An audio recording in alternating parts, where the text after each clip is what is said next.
என்னை தேடி ஒருத்தர் வந்தார். எனக்கு ரொம்ப நாளா ஒரு சந்தேகம், அதுக்கு உங்களை கேட்டு விளக்கம் பெறணும்னு வந்திருக்கிறேன்னார். என்ன உங்க சந்தேகம்னு கேட்டேன். யாரு என்ன பார்த்தாலும் உடனே முகத்தை திருப்பிட்டு போடுறாங்க சார், அதுக்கு என்ன காரணம்னு எனக்கு தெரியல, அதுதான் உங்களை கேட்டு தெரிஞ்சுக்கலாம்னு வந்திருக்கிறேன்னார். உங்களுக்கே தெரியலன்னா எனக்கு எப்படி தெரியும்னு, இருந்தாலும் உங்களுக்கு அனுபவம் இருக்குமேன்னார். அது சரி, உங்ககிட்ட பிரியமா பேசுற நண்பர்களே கிடையாதா அப்படின்னு கேட்டேன். அப்படி யாருமே இல்லைங்க அப்படின்னார். அப்படின்னா உங்ககிட்ட தான் ஏதோ குறை இருக்கு, உங்க பழக்க வழக்கத்தை கொஞ்சம் மாத்திக்கிட்டா எல்லாம் சரியா போடும் அப்படின்னா.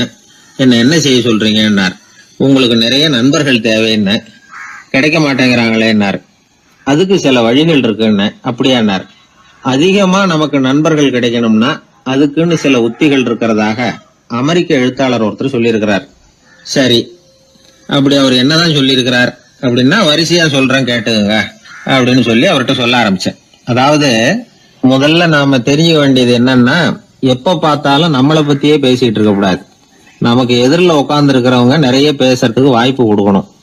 அவர் பேசுற விஷயம் எதுவா இருந்தாலும் எப்படி இருந்தாலும் ஆமா நல்லது அப்படின்னு சொல்லி ஏத்துக்கணும். இது முதல் கருத்து. ரெண்டாவது என்ன சொல்றாங்கன்னா, கூடுமான வரைக்கும் யாருகிட்டையும் அனாவசியமா வாதம் பண்ணிட்டு இருக்க கூடாது. மூணாவது கருத்து என்னன்னா, எந்த பிரச்சனையையும் அடுத்தவங்க கண்ணோட்டத்திலேயே பார்க்கணும், நம்ம பார்வையிலேயே பார்த்துட்டு இருக்க கூடாது. எப்பொழுதுமே அடுத்தவங்களுடைய மனோபாவத்தை நாம புரிஞ்சு வச்சுக்கிட்டோம்னா நம்மளை யாராலும் ஜெயிக்க முடியாது. நாலாவது கருத்து என்ன சொல்றாங்கன்னா, ஒருத்தர்கிட்ட பேச ஆரம்பிக்கும் பொழுது இயல்பா அன்பா ஆரம்பிக்கணும். இப்போ உதாரணத்துக்கு ஒண்ணு சொல்லணும்னா, உங்களுக்கு இந்த சட்டை ரொம்ப பொருத்தமா இருக்குதே அப்படின்னு ஆரம்பிக்கலாம். அதை விட்டுட்டு அன்னைக்கு என்ன சார் என்ன அம்போன்னு விட்டுட்டு போயிட்டீங்க அப்படின்னு ஆரம்பிக்க கூடாது. ஐந்தாவது விஷயம், நம்முடைய தவறுகளை தயக்கம் இல்லாம ஒத்துக்கணும், அப்படி ஒப்புக்கொள்ள கூச்சப்படக்கூடாது. ஆறாவது கருத்து என்னன்னா, அடுத்தவங்க அபிப்பிராயங்களுக்கு மதிப்பு கொடுக்கணும். நீங்க சொல்றது தப்பு சார் அப்படின்னு முகத்தில் அடிச்சது மாதிரி பேசக்கூடாது. ஏழாவது கருத்து என்ன சொல்றாங்க, நம்முடைய கருத்து என்னவோ அதை எதிராளியின் வாயிலிருந்து வரவழைக்கணுமா. அப்படி வரவழைக்கிறதுக்கு நாம முயற்சி பண்ணணும், அதுக்கு தகுந்த மாதிரி நாம பேசணும். எட்டாவது குறிப்பு என்னன்னா, சில பேர் எப்ப பார்த்தாலும் சவால் விட்டுக்கிட்டே இருப்பாங்க, அனாவசியமா சவால் விடக்கூடாது. ஒன்பதாவது யோசனை, நம்ம யோசனையை புதிய முறையில சொல்லி பார்க்கலாம்.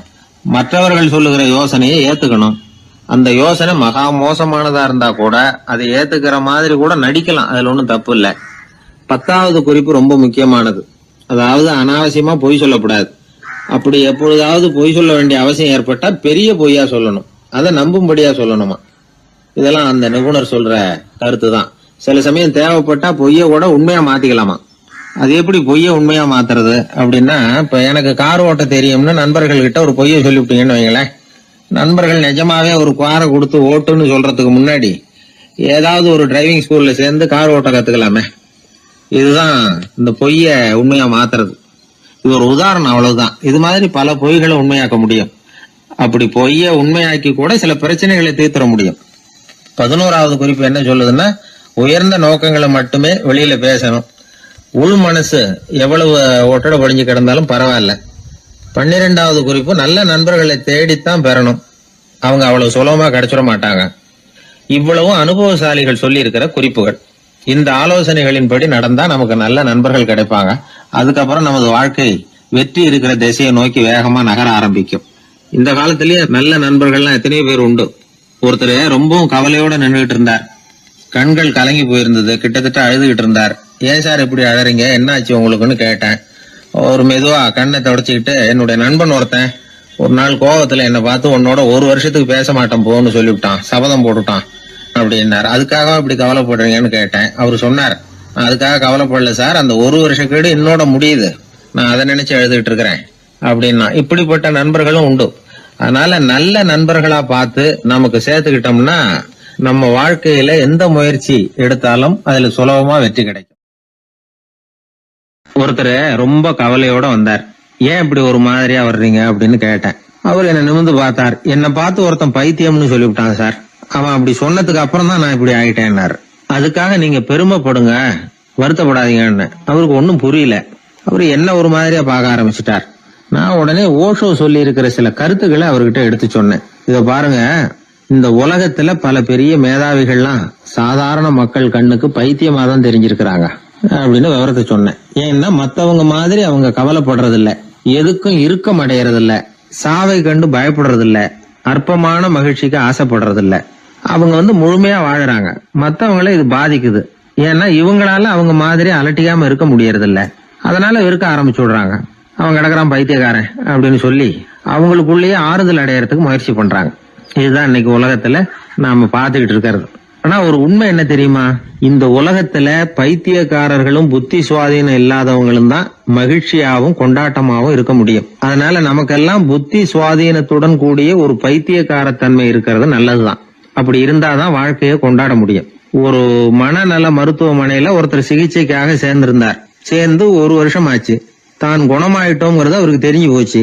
டாக்டர் கிட்ட விவரத்தை சொன்னார். இது மாதிரி எனக்கு மனசுல தோணுதுங்க, நான் தெளிஞ்சுட்டேன் போல இருக்கு அப்படின்னு அவர் சொல்லியிருக்கிறார். அவரும் சொன்னார், நீங்க சொல்றது சரியாதான் இருக்கும், இருந்தாலும் உங்களை இங்கேயே வச்சிருந்து சில சோதனைகள்லாம் பண்ணி பார்த்துட்டு அதுக்கப்புறம் வீட்டுக்கு அனுப்புறோம் அப்படின்னார். சரிங்கன்னார் அவரு. அதே மாதிரி அவரை மேற்கொண்டு கொஞ்ச நாள் தங்க வச்சு சோதனைகள்லாம் பண்ணி பார்த்துட்டு இவர் சொல்றது உண்மைதான்னு தெரிஞ்சது. இவர் புத்தி சுவாதீனம் சரியா இருந்தது. இவர் நல்ல நிலைமைக்கு வந்துட்டாருங்கிறது டாக்டருக்கு புரிஞ்சது.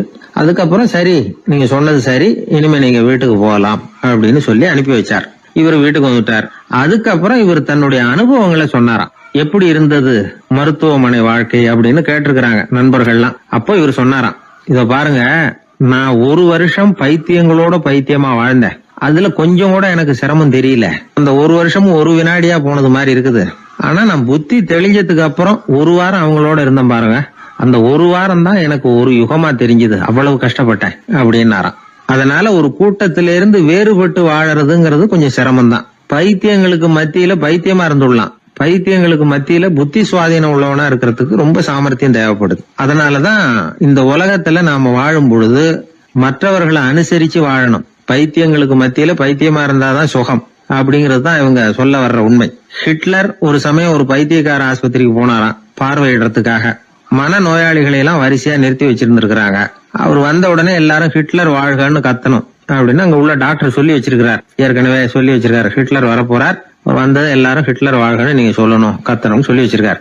சரின்ட்டு நிக்கிறாங்க. ஹிட்லர் வந்தார். சொல்லி வச்சது மாதிரி எல்லாரும் கத்துனாங்க, ஹிட்லர் வாழ்கன்னு. ஒருத்தர் மட்டும் கத்தாம அமைதியா நின்றுட்டு இருந்தார். ஹிட்லர் அவர்கிட்ட போய், ஏன் நீங்க மட்டும் ஹிட்லர் வாழ்கன்னு சொல்லாம நிக்கிறீங்கன்னார். அதுக்கு அவர் மெதுவா, நான் பைத்தியக்காரன் இல்ல, டாக்டர் அப்படின்னாராம். அதனால பைத்தியங்களோடு பைத்தியமா வாழறதுங்கிறது ஒரு சுகம். இந்த உலகத்துல ஏற்கனவே நான் சொன்னது மாதிரி பைத்தியக்காரர்களும் புத்தி சுவாதீனம் இல்லாதவங்களும் தான் மகிழ்ச்சியாகவும் கொண்டாட்டமாகவும் இருக்க முடியும்.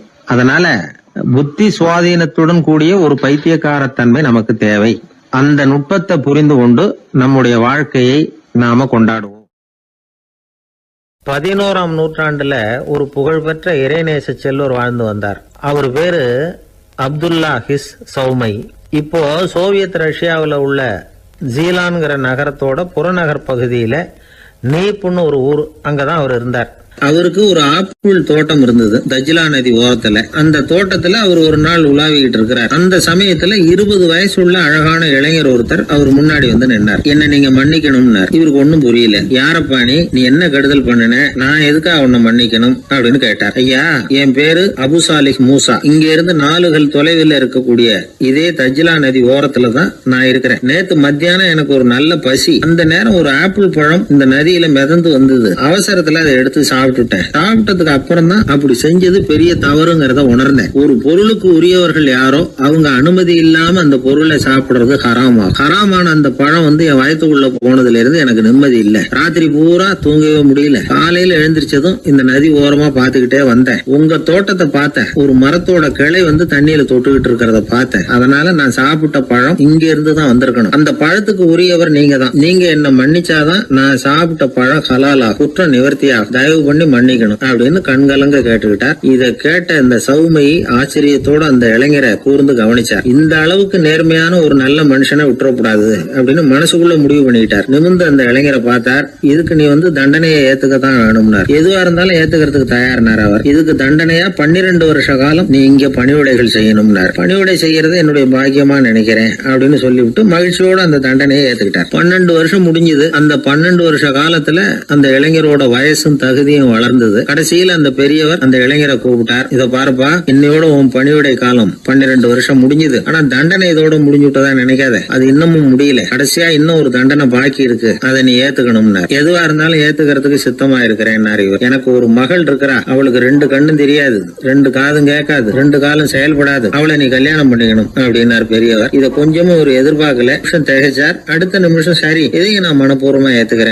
இறைநேசர் செல்வர் சௌமயி அவர்களுடைய புதல்வி பாத்திமாவுக்கும் இளைஞர் அபுசாலிஹ் மூசாவுக்கும் அடுத்த சில தினங்கள்ல முறைப்படி திருமணம் நடந்தது. திருமணத்துக்கு அப்புறம் மணமகளை பார்த்த அந்த இளைஞர் திகைச்சு போயிட்டார். ஏன்னா அந்த பெரியவர் சொன்னதுக்கு நேர்மாறா இருந்தார். பாத்திமா உடல் குணம் எதுவும் கிடையாது, ரொம்ப அழகா இருந்தாங்க. மறுநாள் சௌமயி அபுசாலிக கூப்பிட்டு இதுக்கு விளக்கம் சொன்னாராம். என் மகளுக்கு கண்ணு தெரியாதுன்னு சொன்னதுதான் சொல்லியிருந்த நேத்து முன்னாடி சொன்னேன். அது எந்த விதமான தீய காட்சிகளும் அவ கண்ணுக்கு தெரியாதுன்னு தான் அர்த்தம். காது கேட்காதுன்னு சொன்னேன், தீய விஷயங்களை அவ கேட்க மாட்டான்னு அர்த்தம். கால்கள் செயல்படாதுன்னு சொன்னேன், வீட்டை விட்டு தீமையான இடங்களுக்கு அவ போக மாட்டான்னு அர்த்தம் அப்படின்னா. 12 வருஷத்துக்கு முன்னாடி உன்னை முதல் முறையா பார்த்தப்பவே உண்மை என்னுடைய சீடரா மானசீகமா ஏத்துக்கிட்டேன் அப்படிங்கிற விவரத்தையும் சொன்னாராம். இந்த இளைஞர் அபுசாலிஹ் பிற்காலத்துல ஒரு பெரிய ஆன்மீக மேதையா உயர்ந்தார். அந்த தம்பதிகளுக்கு 60வது வயசுல ஒரே ஒரு குழந்தை பிறந்தது. அந்த ஃபாதர் ஜிலானி முஹைத்தீன் ஆண்டகை, அதாவது அந்த குழந்தை தான் ஆன்மீக பேரரசர் முஹைத்தீன் ஆண்டகை. அப்படி அந்த கதையை சொல்லுவாங்க பழைய இதை. அப்படிப்பட்ட பெரியவர்களுடைய வாழ்க்கை தான் நமக்கு வழிகாட்டணும். எனக்கு ஒரு சிநேகிதன், அவன் சொன்னான், டே என்னுடைய மாமனார் கூட தன்னுடைய பொண்ணை எனக்கு திருமணம் பண்ணி கொடுக்கறதுக்கு முன்னாடி ஒரு செய்தியை சொன்னார். பொய்ன்னு அப்புறமா தான் தெரிஞ்சது அப்படின்னா. என்ன சொன்னார்னு கேட்டோம். என் பொண்ணு மாசத்துக்கு ஒரு தடவை ஏதாவது கோபம் வந்தா கையில கிடைக்கிறத எடுத்து உங்க மேல எரிவா, நீங்க தான் அனுசரிச்சு நடந்துக்கணும்னு சொன்னார் அப்படின்னா. அப்படி அவர் சொன்னது பொய்யா அப்படின்னு கேட்டேன். ஆமா, அவர் மாசம் ஒரு தடவைன்னு அவர் சொன்னது பொய், தினம் ஒரு தடவை அப்படி செய்யறா, இதுதான் உண்மை அப்படின்னா. பேராசிரியர் கல்கி ரேடியோவில் பேசியிருக்காரு, சென்னை ரேடியோவில். எப்போ 1938 1938 ஜூலை மாசமா ஏதோ ரேடியோ ஆரம்பிச்சுது, சென்னை வானொலி ஆரம்பிச்சிருக்காங்க. அது ஆரம்பிச்சு 6வது நாள் கல்கி பேசியிருக்காரு. அதில் அவர் சொல்லுவார், நீ சொல்றதை எதை சொன்னாலும் சுருக்கமாக சொல்லு, தேவைக்கு அதிகமாக வளர்த்தாத, சுவாரஸ்யமாக சொல்லு, அதுதான் சிறுகதைக்கு இலக்கணம்னு பேசியிருக்காரு. நான் அதை போட்டு கேட்டிருக்கேன். அதை பார்த்தா அதில் அவருக்கு ஒரு உதாரணமே கொடுத்துருப்பாரு. அதில் அதாவது சொல்றத சிறுகதை, தமிழில் சிறுகதைன்னு அவருக்கு தலைப்பு. அந்த பேச்சில் சிறுகதைன்னா என்னன்னா சிறுசா இருக்கணும், அதில் ஒரு கதை இருக்கணும், அதான் சிறுகதைன்னு அவர் விளக்கம் கொடுக்குறாரு கல்கி. கதைன்னா என்னன்னா ஒரே ஒரு ஊர்ல அப்படின்னு ஆரம்பிச்சா அப்புறம் என்ன அப்படின்னு கேட்க தோணுது இல்ல, அப்படி இருக்கணுமா. ஒரு வரியை படிக்கும் பொழுது அடுத்த வரி என்ன அப்படின்னு நமக்கு ஆர்வத்தை தூண்டணும், அதுதான் கதை அம்சங்கிறது. சிறுன்னா தேவைக்கு அதிகமா வளர்த்தாத, சிறு கதைன்னா தேவைக்கு அதிகமா ஒரு வார்த்தையை கூட போடாதே அப்படின்னு சொல்லி, அதான் சிறுகதையினுடைய இலக்கணம் அப்படின்னு சொல்லிட்டு அதுக்கு ஒரு உதாரணம் போட்டிருக்காரு. சிறுகதை இலக்கணம் என்னன்னா, அதாவது ஒரு நாள் காஞ்சிபுரம் உபய வேதாந்த தேசிக சுவாமிகள் தன் வீட்டு வேலைக்காரன் குப்பனை கூப்பிட்டு, அடே குப்பா, நீ உடனே ஸ்ரீபெரும்புதூர் ஓடி போய் அங்கே இருக்கிற திருவேங்கடாச்சாரியை சந்தித்து, திருக்குடந்தையில இருந்து இங்கே வந்திருக்கிற திருநாராயண ஐயங்கார் சுவாமிகள் திருக்கோவில் ஆராதனைக்கு திருத்துழாய் எடுத்து திரும்புகையில் திருக்குளத்தில் திருப்பாசி வழுக்கவே திருவடி தவறி வீழ்ந்தார் என்று சொல்லிவிட்டு வா அப்படின்னு எழுதினார். குப்பன்ட்ட வேலைக்காரன்ட்ட சொல்லிவிட்டு, என்னடா சொல்லிருவியா, நான் சொன்னதானே, சொல்லிடுறேன் சாமி எனக்கு தெரியுன்றான். எப்படி சொல்லுவதை என்கிட்ட ஒருத்தர் இங்கே சொல்லி காட்டுன்னு இருக்காரு. அப்ப அவன் சொன்னான், குப்பை என்ன சாமி, கும்மோனதா சாமி குட்டையில ஒண்ணான்னு சொல்லணும், அவ்வளவுதானே. இதை நான் சொல்லிட்டு போறேன், இது என்ன பெரிய விஷயம் அப்படின்னா.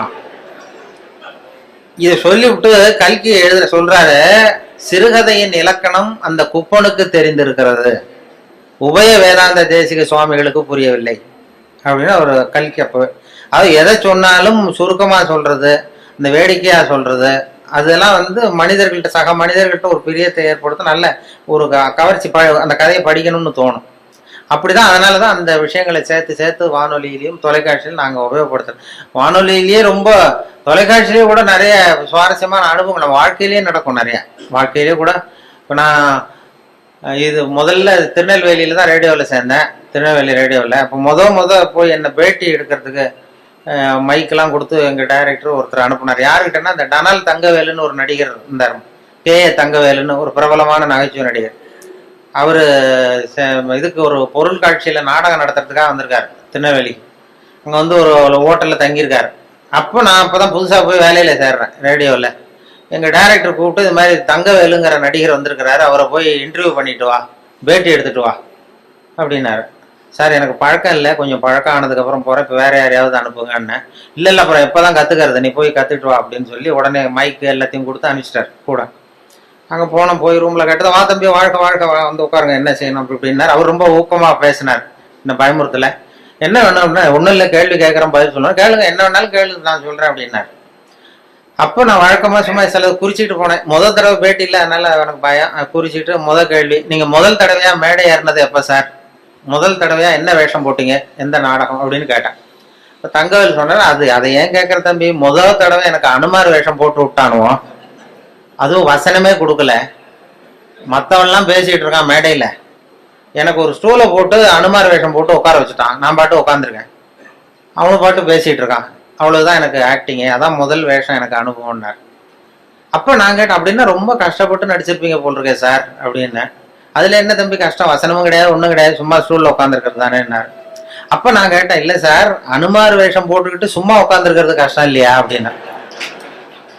அப்போதான் அடடே பரவாயில்ல, நீ என்ன மாதிரியே பேசுறியே, பரவாயில்லையே நீ என்ன மாதிரி பேசுறியேன்னு ஒரு உற்சாகம் கொடுத்தா, அதில் ஒரு ஊக்கம் வந்துடுது. சரி பரவாயில்ல, நம்மளும் வேடிக்கையாக பேசலாம் போல் இருக்கு அப்படின்னு சொல்லி முதல் பேட்டியே அப்படிதான். அப்போ அதில் என்ன ஒரு யதார்த்த உண்மை என்னாச்சுன்னா, அது வந்து ஒரு 1977னா 35 வருஷத்துக்கு முன்னாடி, 77 நடந்தது அது. அப்படின்னா இப்போ 30 வருஷம் ஆயிருக்கும். அந்த 30 வருஷத்துக்கு முன்னாடி அவர் சொன்னது என்ன மாதிரியே பேசுறியே அடடே அப்படின்னாரு. கடைசியில் என்ன ஆச்சுன்னா, அவரை மாதிரியே பேச வேண்டிய ஒரு சந்தர்ப்பத்தை என்கிட்ட கொண்டாந்து கடைசியில் விட்டுது. அவர் செத்ததுக்கு அப்புறம், அவர் கடைசியாக ஒரு படத்தில் அவர் நடிச்சுட்டு செத்து விட்டார். அவர் இந்த வாய்ஸ் டப்பிங் பண்ணணும்ல, அதுக்கப்புறம் வாய் அசைக்க தந்தாலும் பேசணும், அதுக்குள்ளே அவர் இறந்துட்டார். உடனே என்னை கூப்பிட்டு, நீ அவருக்கு வாய்ஸ் கொடு, டப்பிங் வாய்ஸ் கொடுன்னு அந்த சினிமாக்காரங்க கூப்பிட்டு போனாங்க. எனக்கு பழக்கமே இல்லை சார் சினிமா உலகம்லாம், அதெல்லாம் வேண்டாம். இல்லை இல்லை, அது உனக்கு தான் பொருத்தமாக இருக்கும் குரல்னு சொல்லி கொண்டு போய் அவர் வாய் அசைக்கிறத போட்டு போட்டு காட்டி, அதே மாதிரி நீயும் பேசுன்னு சொல்லி பேச விட்டாங்க. முன் அனுபவம் இல்லாமே சினிமாவில் போய் டப்பிங் கொடுத்துட்டு விட்டேன். அது என்ன அப்போ நினச்சி பார்த்தேன், 30 வருஷத்துக்கு முன்னாடி என்ன மாதிரியே பேசுறியேன்னு சொன்னார் அவர். இப்போ அவரை மாதிரியே பேச வேண்டிய ஒரு சந்தர்ப்பத்தை காலம் கொண்டாந்து விட்டுட்டதேன்னு நினச்சோம். கடைசியாக அவர் அப்படி பண்ணார். அது இந்த இது பெரிய மருதுன்னு ஒரு சினிமா படம், பெரிய மருதுன்னு ஒரு படத்தில் அவருக்கு அது மாதிரி பண்ணிட்டோம். அதே மாதிரி சினிமாவில் சம்மந்தம் எல்லாமே என்ன நடிக்க வச்சுட்டாங்க ஒரு படத்தில் கொண்டு போய். எதுவும் இல்லை, எனக்கு சிரிக்க தெரியாதுன்னீங்கல்ல, அதுதான் அதில் ப்ளஸ் பாயிண்ட்டு. என்னென்னா, ஒரு நாள் தங்கர் பச்சான் இருக்கார்ல, தங்கர் பச்சான் இவர் கேமராமேன், அவர் ஒரு நாள் திடீர்னு ஓடி வந்தார் ஆல் இண்டியா ரேடியோ. அண்ணே வாங்க ஒரு படத்தில் நடிக்கணும் அப்படின்னாரு. ஐயோ எனக்கு நடிப்புலாம் வராது சார், எனக்கு சிரிக்கவும் தெரியாது அழவும் தெரியாது, அதனால் என்னை விட்டுருன்னா. இல்லை எனக்கு முகத்தில் உணர்ச்சியே காட்ட தெரியாதுன்னு.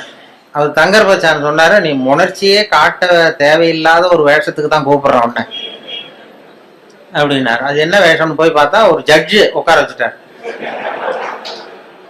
ஒரு பெரிய அந்த அண்ணா இது எம்ஜிஆர் ஃபிலிம் சிட்டி இருக்குல்ல, அதில் கொண்டு போய் ஒரு இதுதான் முக்கியமான சீன் அந்த படத்துலேயே, நீ தான் வந்து வேஷம், உனக்கு வந்து வேஷமே வேண்டாம், கருப்பு கோட்டு மட்டும் மாட்டினா போகிறோம், வேற வந்து முகம்லாம் அப்படியே இருக்குது, சரியாக இருக்குது, நீ சிரிக்க மாட்டேன் அதனால சரியாக வந்துடும்னு சொல்லி கொண்டு போய் உட்காந்து. அப்புறம் கதையினுடைய படத்தினுடைய கதையை தான் நான் சொன்னேன். சார் எதிரில் யாராவது இருந்தால் எனக்கு பேச்சு வராது, எனக்கு கூச்சமாக இருக்கும், அந்த நடிப்பு சரியாக வராதுன்னா. எதிரில் யாருமே வராது, நான் பார்த்துக்கிறேன், நான் க்ளோஸ் அப் வந்து முகத்தை நானே மறைச்சிக்கிட்டு எடுத்துடுறேன் எல்லாத்தையும் அப்படின்னு தைரியம் சொல்லி அழைச்சிட்டு போனார்.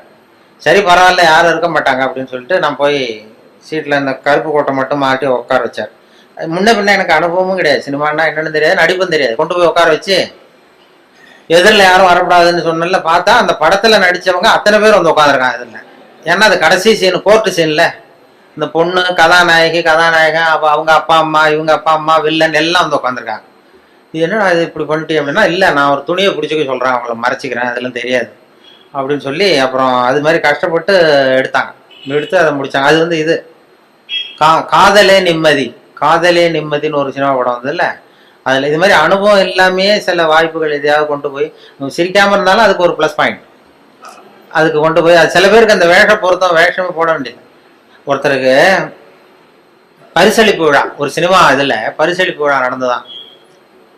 அதில் யாருக்கு ஃபர்ஸ்ட் ப்ரைஸ்னா, அனுமார் வேஷம் போட்டவருக்கு ஃபர்ஸ்ட் ப்ரைஸ்.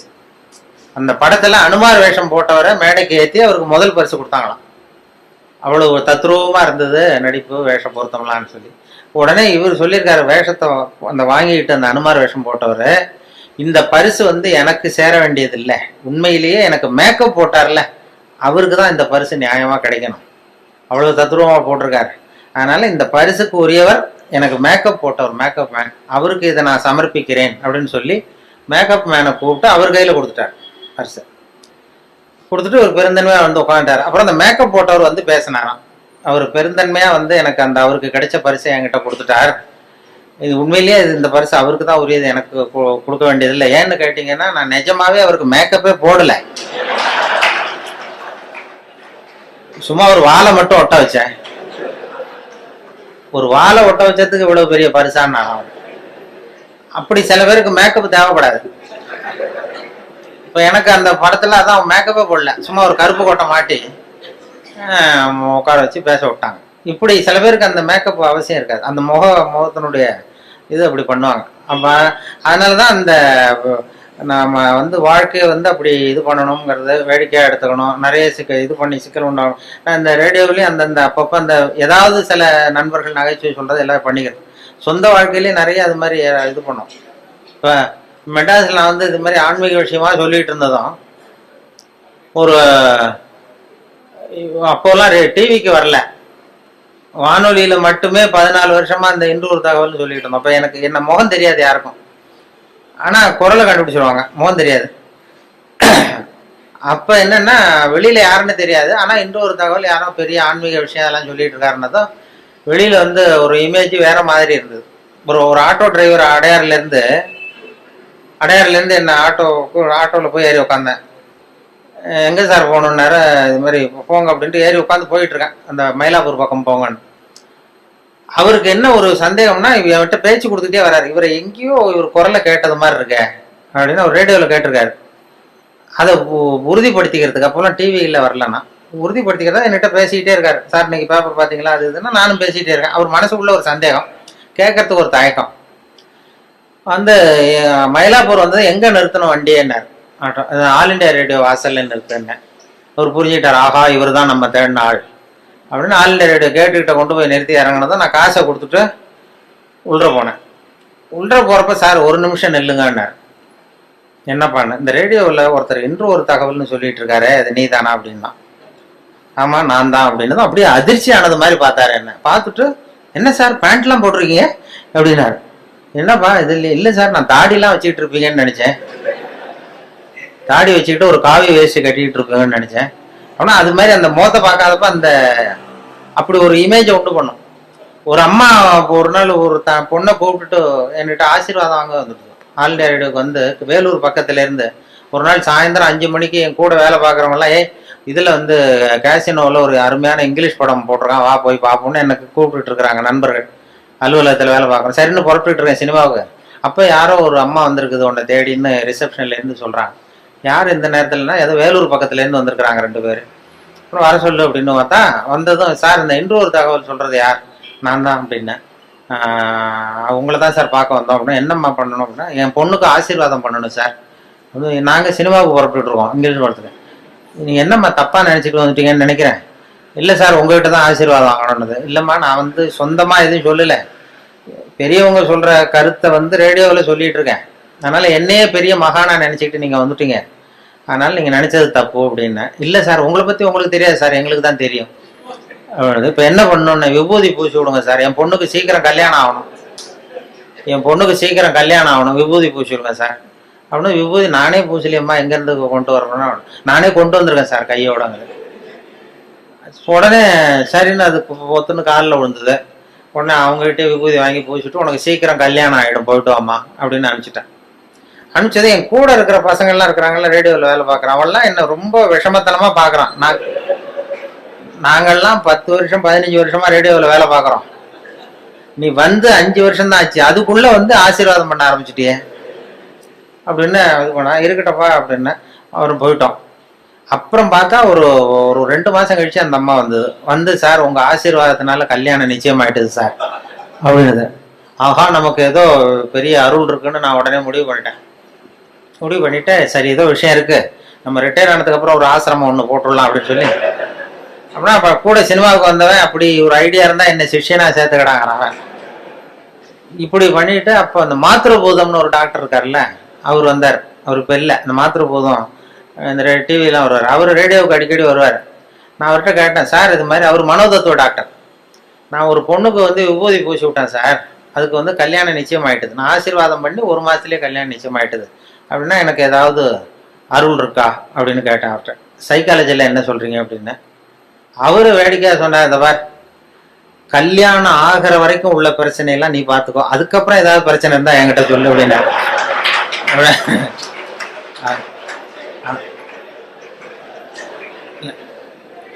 இல்லை சார், இது வந்து இல்லை, உங்கள் சைக்காலஜியில் என்ன சொல்கிறீங்க அதை சொல்லுங்க, இது மாதிரி நான் நடந்ததுன்னு. உடனே அவர் சொன்னார், அது வந்து டாமினோ எஃபெக்ட்னு பேரான். சைக்காலஜியில் டாமினோ எஃபெக்ட்னு பேர். அது எப்படின்னா, ஒரு செங்கல்ல வச்சு சின்ன பிள்ளையில விளையாடுறது உண்டு, வரிசையாக அடுக்கி வச்சு ஒரு கல்லை தள்ளி விட்டா அது இன்னொரு கல்லில் விழும், அது இன்னொரு கல்லில் விழும். ஒரு புத்தகத்தை கூட அப்படியே செங்குத்தா நிறுத்தி இப்படியே வரிசையாக நிறுத்திடுறது. ஒரு புத்தகத்தை தள்ளி விட்டிங்கன்னா அது அடுத்த புத்தகத்தில் விழும், அடுத்த புத்தகத்தில் அப்படியே போயிட்டே இருக்கும். இது மாதிரி வந்து எண்ணங்கள் வந்து ஒருத்தட்டேருந்து இன்னொருத்தட்ட பரவிட்டே இருக்குமா. இது சைக்காலஜியில் டாமினோ எஃபெக்ட்னு பேரான். அது என்னன்னா, நான் ஒரு 10 பேருக்கு விபூதி பூசி விட்றேன்னு வைங்க. விபூதி என்கிட்ட வந்து ஒரு 10 பொண்ணுங்க நான் ஆசீர்வாதம் பண்ணுறேன், கல்யாணம் ஆகணும் சீக்கிரம்னு. அது எப்படியும் 7-8க்கு கல்யாணம் ஆகிடும். நான் விபூதி பூசினாலும் பூசலைன்னாலும் கல்யாணம் ஆகிடும். அவங்க என்னன்னா, அந்த மாப்பிள்ளை தேடுற நேரத்தில் தான் இந்த ஆசீர்வாதமே வாங்க வர்றாங்க. அது வந்து பிறந்த குழந்தையே தூக்கிட்டு வந்து காலில் போட்டு சீக்கிரம் கல்யாணம் ஆகணும்னா இப்போ சொல்கிறது இல்லை யாரும். அவங்களே ஒரு முயற்சி பண்ணிட்டு இருக்கிற நேரத்தில் தான் ஆசீர்வாதம் வாங்க வராங்க. நீ அப்படி ஆசீர்வாதம் பண்ணும்பொழுது 10ல் ஒரு 8 பேருக்கு நிச்சயமாக கல்யாணம் ஆகிடும், அவங்கள தேடி பிடிச்சிருவாங்க. அவங்க என்ன பண்ணுறாங்கன்னா, இது மாதிரி ரேடியோவில் ஒருத்தர் இன்னொரு தகவல் சொல்லிட்டு இருக்காரு, அவர்கிட்ட விபூதி பூசிக்கிட்டா உடனே கல்யாணம் ஆகிடுது அப்படின்னு இன்னொருத்தட்ட சொல்ல ஆரம்பிக்கிறாங்க. இந்த ஒரு புத்தகம் இன்னொரு புத்தகத்தில் விழுறது மாதிரி, அது டாமினோ எஃபெக்ட். அதாவது இந்த 8 பேரும் இன்னொரு 10 பேர்கிட்ட 80 பேர்கிட்ட சொல்லுவாங்க, இப்படி ஒருத்தர் இருக்காரு, அவருக்கு ஏதோ ஒரு அருள் இருக்கு அப்படின்னு. இது இப்படி பரவி போகுது. பரவிட்டு நிறைய பேர், 8 பேர் அந்த இடத்துல 80 பேர் தேடிட்டு வர ஆரம்பிச்சிடுறாங்க. இந்த 2 பேருக்கு ஃபெயிலியர் ஆகுது பாருங்க, 2 பேர் கல்யாணம் ஆகல அல்லது டிலே ஆகுதுன்னு வைங்க, அவங்க உடனே என்னை பற்றி தப்பு பிரச்சாரம் பண்ணுறது இல்லை, அவர்கிட்ட போனோம் விபூதி பூசிட்டோம் கல்யாணம் ஆகலைன்னு சொல்கிறது இல்லை, வேற சாமியார் தேட ஆரம்பிச்சிடுறது. இது சரியில்லை, வேற அந்த கோயிலுக்கு போயிட்டு வருவோம், இந்த கோயிலுக்கு போகலான்னு வேற முயற்சியில் ஈடுபட்டுறாங்க. அவங்க நோக்கம் வந்து கல்யாணம் ஆகணுங்கிறது தான். அதனால இது இந்த டாமினோ எஃபெக்ட் தான் உனக்கு வந்து பண்ணுறது. இதை வந்து உனக்கு அருள் இருக்குன்னு நினச்சிடாத அப்படின்னு மாத்திருப்போம் எனக்கு புத்தி சொல்லிவிட்டு, இதை நினச்சிக்கிட்டு நீ ஆசிரமம்லாம் ஆரம்பிக்காதேன்னாரு. அப்போ தான் நினச்சேன், ஓஹோ, இந்த சாமியார்கள்லாம் இப்படி தான் உற்பத்தி ஆகிறாங்க போல் இருக்கு அப்படின்னு சொல்லி, ரொம்ப சுலபமாக இந்த டாமினோ எஃபெக்ட் தான் இந்த சாமியார்களுக்கு கூட்டம் சேருது. அது அந்த அவங்க அந்த சைக்காலஜியில் அது அப்படி தான் அதை அதுக்கு அடையாளம் கண்டுபிடிக்கிறாங்க. அப்படி வந்துடும். என்னை பற்றி தப்பான அபிப்பிராயத்தை இந்த ரேடியோவில் இமேஜை மட்டும் தெரிஞ்சுக்கிட்டு அப்படி அப்படி அப்படி எல்லாம் தேடி வர ஆரம்பிச்சிட்டாங்க நிறைய பேர். அப்படி அது மாதிரி வேடிக்கைகள் நடக்கும் அதில். அதனால் அந்த இது சொல்லும்போது, இப்போ விவசாய நிகழ்ச்சிங்கிறது ரொம்ப ட்ரையாக இருக்கும், இந்த இது மாதிரி ஸ்ட்ராட்டஜிக்ஸ் மாதிரி. அதனால் விவசாயத்துலேயும் நாங்கள் வந்து எதையாவது வேடிக்கையை கலந்து விட்டுறது. இப்போ கோழி பண்ணை வளர்க்குறத பற்றி பேசுவோம். கோழி பண்ணை வைக்கிறது எப்படி, எத்தனை கோழி விடணும், எப்படி தீனி போடுறதுன்னு சொல்லி ட்ரையாக சொல்லிட்டா அது வந்து ஒரு இதாக ரொம்ப, அதில் வந்து எதையாவது வேடிக்கையை கலந்து கதை மாதிரி சொல்கிறது தான் வழக்கம் இந்த ரேடியோவில். அது அப்படி சொல்லுவோம். ஒருத்தர் கோழி பண்ணை வைக்கணும்னு ஆசைப்பட்டான். அவன் என்ன பண்ணுறது, போய் உடனே ஒரு கால்நடை மருத்துவர்கிட்ட போய் யோசனை கேட்க வேண்டியது தானே. அவன் நேராக போய் உள்ளூர் சாமியார்கிட்ட வைத்தியம் கேட்டான். உள்ளூர் சாமியார்கிட்ட இது மாதிரி கோழி பண்ணை ஒரு 1000 கோழியை வச்சு வளர்த்தான், பண்ணையை வச்சு. அதில் பாதி செத்து போச்சு. உடனே என்ன குறைன்னு தெரியலையேன்னு சொல்லி சாமியார்கிட்ட போய் யோசனை கேட்டான். ஒரு சாமியார் ஏதோ மந்திரம் பண்ணிட்டு, நீ கோழி பண்ணை வச்சிருக்கியா, அது மேலே கூரை போட்டிருக்கியா, ஓடு போட்டிருக்கியா, அந்த கொட்டாயில் ஓடு போட்டிருக்கேன்னா அதான் தப்பு, நீ கூரையை மாற்றி சரியாக போடுவிட்டார். ஏதோ பண்ணி ஆசீர்வாதம் பண்ணி சரின்ட்டு வந்து கூரையை மாற்றினான். அப்புறமும் பாதி செத்துது. மறுபடியும் அதே சாமியார்கிட்ட போனான், மறுபடியும் பாதி செத்து போச்சு சாமி அப்படின்ட்டுருக்கான். சரி, இந்த செவருலாம் வந்து செங்கல் செவரா மண் செவரா, செங்கல் செவரு அப்படின்னா அதான் தப்பு, மண் செவரா மாற்று சரியாக போடுவிட்டான். சரின்ட்டு அதையும் மாற்றினா அப்புறமும் பாதி செத்துது. ஓடி போய் சாமிகிட்டே நின்னான். இப்போ சரிப்பா, இந்த கேட்டு வாசப்படி தெற்கு முகமாக வச்சிருக்கியா வடக்கு முகமாக வச்சிருக்கியானா வடக்க வச்சிருக்கானா, அதான் தப்பு, தெற்க மாற்று அப்படின்னா மாற்றிட்டான். மறுபடியும் போய் நின்றுருக்கான். சாமியை மறுபடியும் செத்து போச்சுன்னு. அப்போ அவர் பொறுமையாக சொன்னாராம் அந்த சாமியார்த்த, பாருப்பா, அதாவது சொல்றதுக்கு யோசனை நிறைய இருக்கு என்கிட்ட, சோதிக்கிறதுக்கு கோழி இல்லையே உன்கிட்ட, என்ன பண்றது அப்படின்னாராம். இதை வந்து அந்த கோழி பண்ணை வைக்கிற இதில் சொல்லிடுறது. கோழி பண்ணையை பற்றி ரேடியோவில் ஒலி வரும்போது இப்படி ஒரு கதையை உண்டு பண்ணுறது. இதெல்லாம் வந்து ஒரு சுவாரஸ்யத்தை ஒன்று, ஒரு வேடிக்கைங்கிறது. ஒரு விவசாய நிகழ்ச்சியை பண்ணும்பொழுது கூட அந்த ஹியூமர், அந்த நகைச்சுவைக்கு ஒரு மரியாதை இருந்தது. அப்படி நிறைய சொல்லும். வாழ்க்கையில் வந்து எப்படியும் ஒருத்தன் வந்து ஒரு கோழி பண்ணை வச்சுக்கிட்டு இருந்தான். ஒரு கோழி வச்சு வித்துக்கிட்டு இருக்கான் ஒருத்தன். ஒரு பெரிய அவனுக்கு எல்லாம் தெரிஞ்ச ஒரு மாதிரி ஒருத்தர் வந்தார். என்னப்பா கோழி வியாபாரம் பண்றியா அப்படின்னா, ஆமா கோழி தாங்க வித்துக்கிட்டு இருக்கான் அவன். இந்த பெரியவர் சொல்லியிருக்காரு, என்ன விவரம் இல்லாம நீ கோழி வித்துக்கிட்டு இருக்க, அதெல்லாம் சரியா வச்சு விற்க வேண்டாமா அப்படின்னா, ஏதோ எனக்கு தெரிஞ்சது பண்ணிட்டு இருக்கேன் சார் அப்படின்னு இருக்கான். சரி இதெல்லாம் எந்த ஒரு கோழி? அப்ப அவன் சொல்லியிருக்கான், கோழி விற்கிறவன், பாருங்க சார் இது எந்த ஊர் கோழின்னு அடையாளம் தெரியாது, அது சேவலா கோழியாங்கிறது மட்டும்தான் தெரியும், வேற அந்த கோழி எந்த ஒரு கோழிங்கிறதெல்லாம் நமக்கு தெரியாது, அது கண்டுபிடிக்க முடியாதுன்றான். இவரு சிரிச்சாராம். அந்த என்னடா இவ்வளவு தூரம் விவரம் தெரியாம இருக்க, கோழின்னா அந்த முதுவை பார்த்தே கண்டுபிடிக்கணும் எந்த ஒரு கோழின்னு, அது தெரியாம கோழி வியாபாரம் பண்ண வந்துட்டே நீ அப்படின்னு சொன்னா, உங்களுக்கு தெரியுமா சார்ன்றான். எனக்கு தெரியும்டா, அதோ போது பாரு அந்த மூலையில 2, அது நாமக்கல் கோழி, அதுல ஒரு 2 கூடு, முதுவை பார்த்தாவே தெரியுது. போது பாரு இது சேலத்து கோழி, இதுல ஒரு 2 கூடு எடுத்து வை. போது பாரு கோயம்புத்தூர் கோழி, இது முதுவை பார்த்தா தெரியுது, அதுல ஒரு 3 எடுத்து வை அப்படின்ட்டான். அவன் எடுத்து வச்சுட்டான். அவன் ஆச்சரியமா வச்சதும் இவர் பெரிய ஒரு காசை கொடுத்துட்டு கேட்டாரான், இந்த முதுவை பார்த்தே கண்டுபிடிக்கணும்டா, இது கூட தெரியாம நீ கோழி விற்க வந்துட்டியே, உனக்கு எந்த ஊர்றான்னு கேட்டிருக்காரு. அவன் முதுவை திருப்பி காட்டினானா, பார்த்து தெரிஞ்சுக்கோ, நீயே பார்த்து தெரிஞ்சுட்டு போ. அதாவது அகந்தை வரக்கூடாதுங்கிறதுக்காக சொல்லுவாங்க. நமக்குதான் எல்லாம் தெரியும்னு நினைக்கக்கூடாது, அது இதாகிடும். அதுக்குதான் அந்த இதுவும் சொல்லுவாங்க, கர்வம்ங்கிறது கூடாது, மனிதர்களுக்கு கர்வம் வரக்கூடாது, கர்வம் தப்பு. ஒரு வெள்ளம் படிச்சுட்டு, அதான் ஒரு பிவிஎஸ்சி படிச்சுட்டு, பிவிஎஸ்சி கால்நடை மருத்துவருக்கு படிச்சுட்டு கிராமத்துக்கு வந்திருக்கான். அவனுக்கு எல்லாம் படிச்சுட்டோம், எல்லாம் தெரிஞ்சு போச்சுங்கிற ஒரு கர்வம் வந்துட்டுது. வந்தது அங்கே ஒருத்தன் மாடு மேய்ச்சிட்டு வந்திருக்கிறான். என்னடா விவரம் இல்லாம மாடு மேய்க்கிறீங்க, இதெல்லாம் பண்ணைன்னா அதுக்கு ஒரு சயின்டிஃபிக்கா செய்யணும், அதெல்லாம் சயின்டிஃபிக்கா மாடு மேய்க்கணும், இதெல்லாம் ஒன்றும் தெரியாம இன்னமும் ஒன்றும் விவரம் இல்லாம பண்ணிட்டு இருக்கீங்களே, இது என்ன இதெல்லாம் மாடு மேய்க்கிறீங்களே, இதெல்லாம் நீ தான் பார்த்துக்கிறியானா? ஆமான்றான். என்ன உங்க ஊர்ல இது மாதிரி பசுமாட்டுக்கெல்லாம் கொம்பு இருக்காதா, பசுமாட்டுலாம் கொம்பு இருக்காதா அப்படின்றான். அப்போ அந்த பொடியும் சொன்னானா, சார் பசுமாட்டுக்கு கொம்பு இல்லைன்னா அதுக்கு 2-3 காரணம் இருக்கு. அதாவது கண்ணுக்குட்டியா இருக்கிறப்ப அது கொம்பை எடுத்துருவோம், அதுக்கு முளைக்காது, அது கண்ணுக்குட்டியா இருக்கிறப்ப கொம்பே முளைக்காது, அதனால கொம்பு இல்லாம இருக்கும். 2வது காரணம் வளர்ந்ததுக்கு அப்புறம் ஒன்னோட ஒண்ணு முட்டிக்கும், அதனால அது முட்டிக்கப்படாத கொம்பை நாங்களே எடுத்துருவோம், அதனால கொம்பு இல்லாம இருக்கும். இப்ப இதுக்கு ஏன் கொம்பு இல்லைன்னா இது 3வது காரணம். இதுக்கெல்லாம் ஏன் கொம்பு இல்லைன்னா இதெல்லாம் மாடு இல்லை குதிரை அப்படின்னா. அப்பதான் தெரிஞ்சிருக்கு இவன், ஆஹா நம்ம ரொம்ப இதாகிட்டோம், படிச்சா எல்லாம் தெரிஞ்சிடும்னு நினைச்சிட்டோம். படிக்கிறதுங்கிறது தகவல் அறிவு தான், தகவல் அறிவை சேகரிக்கிறது. அதனால அது மாதிரி சொல்லுவாங்க. இப்படி நிறைய அதுல எதையாவது சேர்த்து சேர்த்து சொல்றது எங்க பழக்கம். அப்படி பண்றதுனாலதான் இந்த நகைச்சுவை உணர்வுங்கிறத சில சமயம் பேப்பர்ல வர்றதை வச்சுக்கிட்டே கூட சில கடுமையான விஷயங்களை கூட வேடிக்கை மென்மையாக்கி கொடுத்துட்றது உண்டு. நாங்கள் அப்போ இந்த முன்னாடி ஒரு தரம் இந்த அரசியலில் ரொம்ப சூடாக இருந்தது, அமலாக்க பிரிவு அதிகாரிகள்லாம் வராங்க, விசாரணை நடக்குதுன்னு ரொம்ப கடுமையாக இருந்தது. அந்த நேரம் ஒரு விஷயத்தை எடுத்து இன்னொரு தகவலில் அப்படியே சொல்லிட்டோம், ஒரு கதை மாதிரி மாற்றி சொல்லியாச்சு. அது சொல்லக்கூடாது, சட்டப்படி சொல்லக்கூடாது, ஆனால் ஒரு கதையாக மாற்றி சொன்னதுனால ஒன்றும் பிரச்சனை இல்லாமல் போயிடுது. அது என்னென்னா, அது ஒரு கதை மாதிரி சொன்னோம். டெல்லியிலேருந்து 2 அதிகாரிகள் வந்தாங்களாம் தமிழ்நாட்டுக்கு. தமிழ்நாட்டில் ஒருத்தன் திடீர்னு கோடீஸ்வரன் ஆகிட்டான். கோடீஸ்வரன், அது எப்படி அவனுக்கு பணம் சேர்ந்தது, அதை போய் விசாரிச்சுட்டு வா அப்படின்னு 2 பேர் டெல்லியிலேருந்து அதிகாரிகள் அனுப்பிச்சிட்டாங்க. 2 பேர் வந்திருக்கான், அமலாக்க பிரிவு அதிகாரிகள். இவனை பிடிச்சி, டே நாங்கள் டெல்லியிலேருந்து வந்திருக்கோம், நீ எப்படி பணம் சேர்த்த, எப்படி கோடீஸ்வரன், நேற்று வரைக்கும் நீ சாதாரண ஆளாக இருந்த, திடீர்னு எப்படி பணம் சேர்த்த, அது சொல்லுன்னா அவன் சிரிச்சிருக்கான். இதுக்காகவாது சார் டெல்லியிலேருந்து மெனக்கிட்டு வந்தீங்க, நான் ஒன்றும் தப்பான வழியில் பணம் சேர்க்கல சார், நான் சரியான வழியில் தான் சேர்த்தேன், பந்தயம் கட்டியே பணக்காரன் ஆகிட்டேன். நான் பந்தயம் கட்டி எப்படி நான் பணம் சேர்க்க முடியும் அப்படின்னா, நான் ஆகிட்டேன் சார், நீங்கள் நம்புங்க. நம்ப முடியாது அப்படின்னா உங்ககிட்டயே ஒரு பந்தயம் கட்டி காட்டவான்றான். விசாரிக்க வந்தவங்ககிட்ட என்னடா பந்தயம் ஆனால், இதை பாருங்க, இது என் கண்ணு, இது என் பல்லு, என் கண்ணை என் பல்லாலேயே கடிக்கிறேன், எவ்வளவு பந்தயம்ன்றான். 100 ரூபாய் எடுத்து வச்சானா விசாரிக்க, 100 ரூபாய் இதை ப்ரூவ் பண்றான் அப்படின்னு. அப்படியே ஒரு கண்ணை எடுத்துட்டான், அது பளிங்கு கண்ணு, ஏற்கனவே பளிங்கு கண்ணை வச்சிருக்கான், அதை எடுத்து கடிச்சுட்டான். வந்தவன் 100 ரூபாய் விட்டுட்டு நிக்கிறான். விசாரிக்க வந்தவன் உடனே கூட வந்தவனுக்கு கோவம் வந்துட்டுது. டேய் அவன்கிட்ட என்னடா ஏமாந்துக்கிட்டு இருக்க, அவன்கிட்ட உனக்கு விசாரிக்க தெரியல, நீ விளையாடா நான் கேட்கறேன்னு சொல்லி, டே இப்படிலாம் பண்ணக்கூடாதா, நாங்கள் டெல்லியிலேருந்து மெனக்கிட்டு இதுக்காக வந்திருக்கோம், எப்படிடா பணம் சேர்த்த என்கிட்டயாவது சொல்லு அப்படின்னா.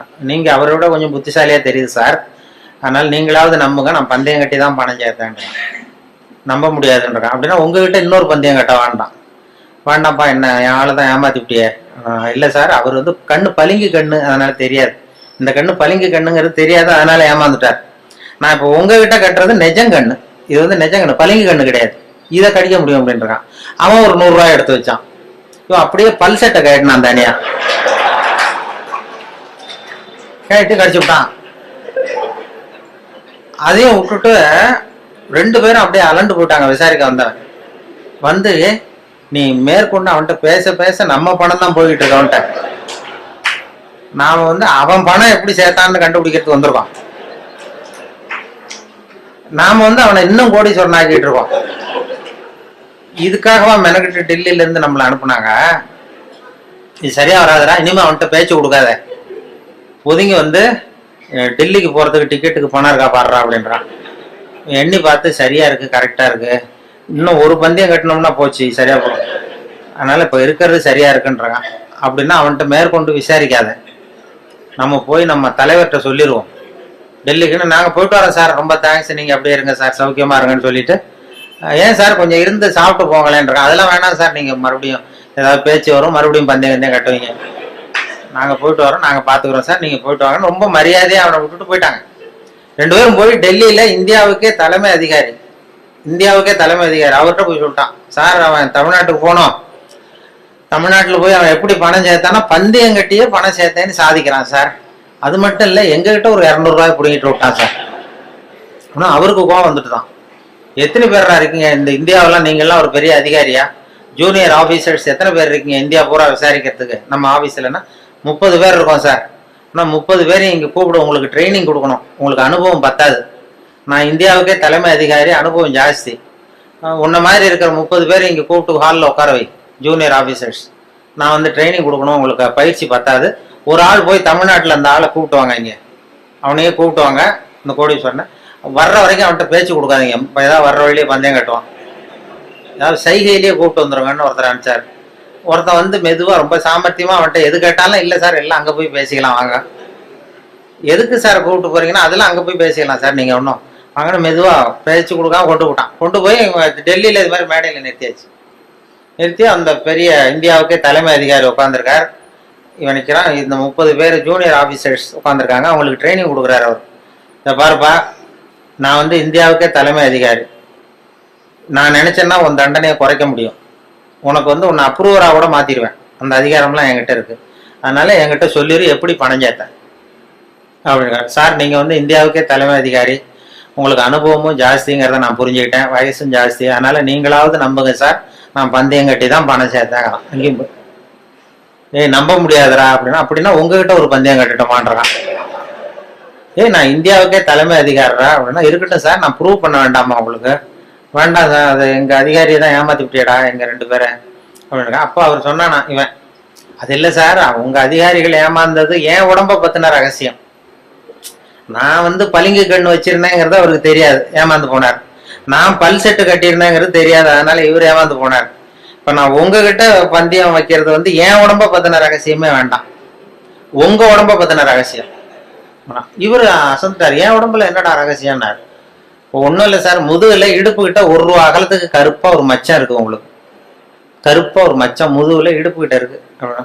அவருக்கு இல்லைன்னு நல்லா தெரியும், அதனால சுத்தமா இல்லடா சார், நேத்து வரைக்கும் இல்லை சார், இந்த நிமிஷம் இருக்கு அப்படின்றான். அவரு அசந்து போய் ஒரு 100 ரூபாய் எடுத்து வச்சார், இதை ப்ரூவ் பண்றான். இவனும் ஒரு 100 ரூபாய் எடுத்து வச்சுட்டு சட்டையை கேட்டுங்க சார் கேட்டி காட்டுறாரு, மச்சம் இல்லை, இவன் தோத்து போட்டான், மச்சம் இல்லை அவருக்கு. உடனே அந்த பெரியவர் அதிகாரி 200 ரூபாய் எடுத்து வச்சுக்கிட்டு, தோழர்களே உங்களுக்கு அனுபவம் இல்லை அதனால உங்களை ஏமாத்திட்டான், எனக்கு அனுபவம் ஜாஸ்தி, இப்போ என்கிட்ட அவன் ஏமாந்துட்டான், இப்போ இந்த பந்தயத்துல எனக்கு 200 ரூபாய் லாபம்னாரான் பெரியவர். அப்ப இவன் எங்கேருந்து போனோம், இவன் மெதுவாக ஆரம்பிச்சிருக்கான், சார் ஐயா நீங்க சொல்றது சரி, ஒரு 200 ரூபாய் இந்த பந்தயத்துல உங்களுக்கு லாபம் தான், ஆனா இதே பந்தயத்துல எனக்கு 2900 ரூபாய் லாபம் சார்ன்றான். என்னடா பண்ண அப்படின்னு கேட்டிருக்காரு. உங்களுக்கு தெரியாம இந்த 30 பேர்கிட்டையும் தனித்தனியா ஒரு பந்தயம் கட்டியிருக்கேன். என்ன பந்தயம்டா கட்டினேன்? ஆனா அது ஒண்ணும் இல்ல, உங்க எல்லாரும் முன்னாடியும் உங்க மேல் அதிகாரியை சட்டையை கேட்ட வைக்கிறேன்.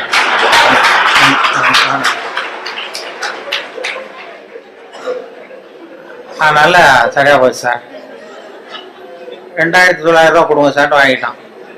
அவரு அசந்து போய் சாரை கொண்டு போய் பக்கத்து ரூம்ல யாராவது விட்டுட்டு வாங்க, அவர்கிட்ட இனிமே யாரும் பேசாதீங்க சார், மரியாதையை அவரை நடத்துங்கன்னு சொல்லி கொண்டு உட்கார வச்சுட்டு, அதுக்கப்புறம் பார்த்து, தோழர்களே, உங்களுக்கு நான் சொல்ல விரும்புறது என்னன்னா, இனிமே யாரும் தமிழ்நாட்டு பக்கம் விசாரிக்க போகாதீங்க. நீங்க போனா மத்திய பிரதேசம், உத்தரப்பிரதேசம் அப்படி எங்கேயாவது போங்க, தமிழ்நாட்டுக்கு போகாதீங்க அப்படின்ட்டாராம். அப்புறம் இத சொன்ன, இத வந்து பத்திரிகையில வந்து செய்தியை வச்சுக்கிட்டே இப்படி ஒரு கதையை உண்டு பண்ணி, இது ராணுவத்துல வேற மாதிரியான ஒரு ஜோக் அது, அதை கொஞ்சம் மாதிரியா மாத்தி ஒரு கதையை உண்டு பண்ணி இதை ரேடியோவில் சொல்லிட்டேன். சொன்னதும் என்னாச்சு, அந்த ஒரு மந்திரி கிட்ட இருந்து ஒரு பிஏ வந்தார். அப்ப இருந்த மந்திரி, அவரு பிஏ என்ன பண்ணுவாருன்னா, அந்த மந்திரி வந்து எப்போதும் இந்த இன்னொரு தகவல் கேட்டுட்டு உடனே அவர் பிஏ அனுப்புவாரு, என்கிட்ட அனுப்பி, இன்னைக்கு இந்த 20ஆம் தேதி ஒன்று சொன்னாரு, அதனுடைய காப்பி ஒன்று வாங்கிட்டு வா, இந்த மேடையில பேசுறதுக்கு எனக்கு வேணும் அப்படின்னு கேட்டு வழக்கமா வாங்கிக்கிறது வழக்கம். இந்த மாசத்துல தேதியை குறிச்சு அனுப்புவார். இந்த 8ஆம் தேதி ஒலிபரப்பானது, 10ஆம் தேதி, 12ஆம் தேதி, இதெல்லாம் வந்து ஸ்கிரிப்ட் வாங்கிட்டு வா, மேடை பேச்சுக்கு எனக்கு வேணும்னு கேட்பாரு. உடனே நாங்களும் அவர் அந்த பிஏ வந்தாருன்னா உடனே ஒரு செராக்ஸ் காப்பி எடுத்து அனுப்பிச்சிருவோம். இந்த கதையை சொன்னப்போ வந்துட்டார், இதை உடனே வாங்கிட்டு வான்னு அன்னைக்கு ஆள் வந்தது. உடனே நான் ஒரு காப்பி எடுத்து கொடுத்துட்டு, அப்புறம் நாங்க மனசுல நினைச்சுக்கிட்டோம், பாருங்க அவரே வந்து இதை வாங்கிட்டு போறாரு, சொல்லப்பட்டதே அவரை பத்தி தாங்கிறது தெரியாம அப்படின்னு சொல்லி அதை வேடிக்கை ஆரம்பிச்சோம். இந்த விஷயத்த நீங்க வானொலியில ஒளிபரப்புறதுக்கு பெரிய சொல்லவே கூடாது. ஒரு தனி மனிதரையோ யாரையும் கேவலப்படுத்தக்கூடாது, கிண்டல் பண்ணக்கூடாது. அது வானொலியில சொல்றதுக்கு அனுமதி கிடையாது. எங்களுக்கு மெமோ கொடுத்துருவாரு அதிகாரி, அப்படி ஏதாவது தப்பா ஒருத்தரை கேலி பண்ணோம்னா. ஆனா இதை வந்து ஒண்ணுமே பண்ண முடியல அவரால். இது யாரையும் குறிப்பிட்டு தனிப்பட்ட முறையில யாரையும் சொல்லல அப்படிங்கிறதுனால இது எனக்கு ஒரு மெமோவும் கொடுக்கல, என்ன திட்டமும் இல்லை, அது தப்பு கண்டுபிடிக்கவும் இல்லை. அது காரணம் என்னன்னா, அதுல உள்ள அந்த கதை அம்சமும் நகைச்சுவையும் தான். அந்த வேடிக்கையும் அந்த கதையும் சேர்ந்துட்டுதுன்னா ஒரு இடத்துல சொல்லக்கூடாத விஷயத்த கூட சொல்ல முடியுதுன்னு பாருங்களேன். அதான் அனுபவம், அது நகைச்சுவைக்கு உள்ள மரியாதை. அப்படி நிறைய இதை சொல்லியிருக்கிறோம். சொல்லி அந்த எல்லா சப்ஜெக்டுக்கும் ஒவ்வொரு கதையை உண்டு பண்றது. கோவப்படம், சினம் தவிர்த்தல் அப்படின்னு ஒண்ணு, அப்புறம் இது சகிப்புத்தன்மை, இப்படி எல்லாத்துக்கும் ஒரு கதையை உண்டு பண்ணி சொல்றது வழக்கம். சினம் தவிர்த்தல்னா அந்த இவங்க வேதாத்திரி மகரிஷி, அவங்க அதுல சினம் தவிர்த்தல்னு ஒரு பயிற்சியை கொடுப்பாங்க.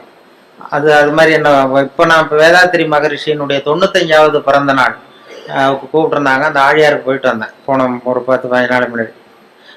அப்போ எனக்கு ஒரு 15 வருஷத்துக்கு 10 வருஷத்துக்கு முன்னாடியே ஒருத்தர் சென்னையில் ஒருத்தர் கூப்பிட்டார், சார் சினம் தவிர்த்தல்னு பயிற்சி நடத்துகிறோம், வாழ்க வளமுடன் அந்த வேதாத்திரி மகரிஷி, நீ வந்து கோவப்படாமல் இருக்கிறது எப்படின்னு பேசணும்னு என்னை கூப்பிட்டார். நான் சொன்னேன், நான் வந்து பயிற்சிக்கு வேணா வரேன், பேசுறதுக்கு வேண்டாம், எனக்கு பயிற்சி கொடுங்கன்னு. இல்லை சார் பயிற்சிலாம் நாங்கள் கொடுக்குறோம், நீ வந்து பேசிட்டு போ அப்படின்னாங்க. சரின்னு போய் நான் எனக்கு தெரிஞ்ச மாதிரி நான் ஒரு கதையை சொல்லிட்டு வந்துட்டேன். இது மாதிரி சினம் தவிர்த்தல்லாம் எல்லாருக்கும் கோவம் வரும், ஒருத்தர் ஒரு மாதிரி பண்ணுவாங்கன்னு சொல்லி ஒரு கதையை உண்டு பண்ணி, ஒரு மீனம்பாக்கம் ஏர்போர்ட்ல ஒரு ஜப்பானுக்கு போக வேண்டிய பிரயாணி லக்கேஜோட இருக்காரு. இந்த லக்கேஜை வாங்கி பிளேன்ல ஏற்றக்கூடிய தொழிலாளிகிட்ட அவர் அடிக்க போறாரு, சண்டைக்கு போறாரு பெரிய மனுஷன். அவன் பதிலுக்கு முகம் சுளிக்கவே இல்லை, சிரிச்சுக்கிட்டே சரி சார் சரி சாருங்கிறான். இவர் அடிக்க போறாரு, திட்டுறாரு, கண்ணாமண்ணு பயிறாரு, கோவப்படுறாரு. அவனுக்கு கோவமே வரல. இவர் லக்கேஜை வாங்கி பிளேன்ல தொழிலாளி இவர் பாட்டு திட்டினாரு, சிரிச்சுக்கிட்டே சரி சரி சரின்னா கடைசியில் லக்கேஜ் வாங்கிட்டு போயிட்டான். அப்புறம் பிளேன் வந்தது, அப்புறம் பிளேன்ல ஏறி இவரும் போயிட்டார். இதை பார்த்துக்கிட்டே ஒரு பேராசிரியர் உட்காந்துருக்காரு, சினம் தவிர்த்தல் பேராசிரியர். உடனே ஓடி போய் அந்த தொழிலாளியை கூப்பிட்டு வந்தார். இதை பாருப்பா, நாங்கெல்லாம் சினம் தவிர்த்தல்னு பயிற்சி முகாம்லாம் நடத்துறோம், கோவப்படக்கூடாதுன்னு. உனக்கு கோவமே வரலையே, நீ வந்து எங்களுக்கு வகுப்பு நடத்தலாம் போல இருக்க. அந்த பெரிய மனுஷன் அவ்வளவு திட்டுனா, நீ வந்து பதிலுக்கு உன் முகம் சுளிக்கவே இல்லை, சிரிச்சுக்கிட்டே இருந்தே, அது எப்படி உனக்கு கோவமே வரலையான்னார். இப்போ அவன் சொன்னான், அப்படி இல்லை சார், மனுஷன்னு பிறந்தா கோவம் வரத்தான் செய்யும், அது அவங்கவுங்க பாணியில் அவங்கவுங்க டீல் பண்ணுவாங்க, அவ்வளவுதான். உனக்கு கோவம் வந்தது அவர் திட்டும் பொழுது அப்படின்னா, வந்தது சார், எனக்கு கோவம் வந்தது, முகத்துல தெரியலையே அப்படின்னா, அது தெரியாது சார் அப்படின்னா. இப்போ எப்படி அதை சமாளிச்சா, எப்படி டீல் பண்ணேன்னு கேட்டிருக்காரு. அது வேற ஒன்றும் இல்லை சார், அந்த பிரயாணி அவர் வந்து ஜப்பான் போயிட்டு இருக்காரு, அவர் லக்கேஜ் எல்லாம் அமெரிக்கா போயிட்டு இருக்கு.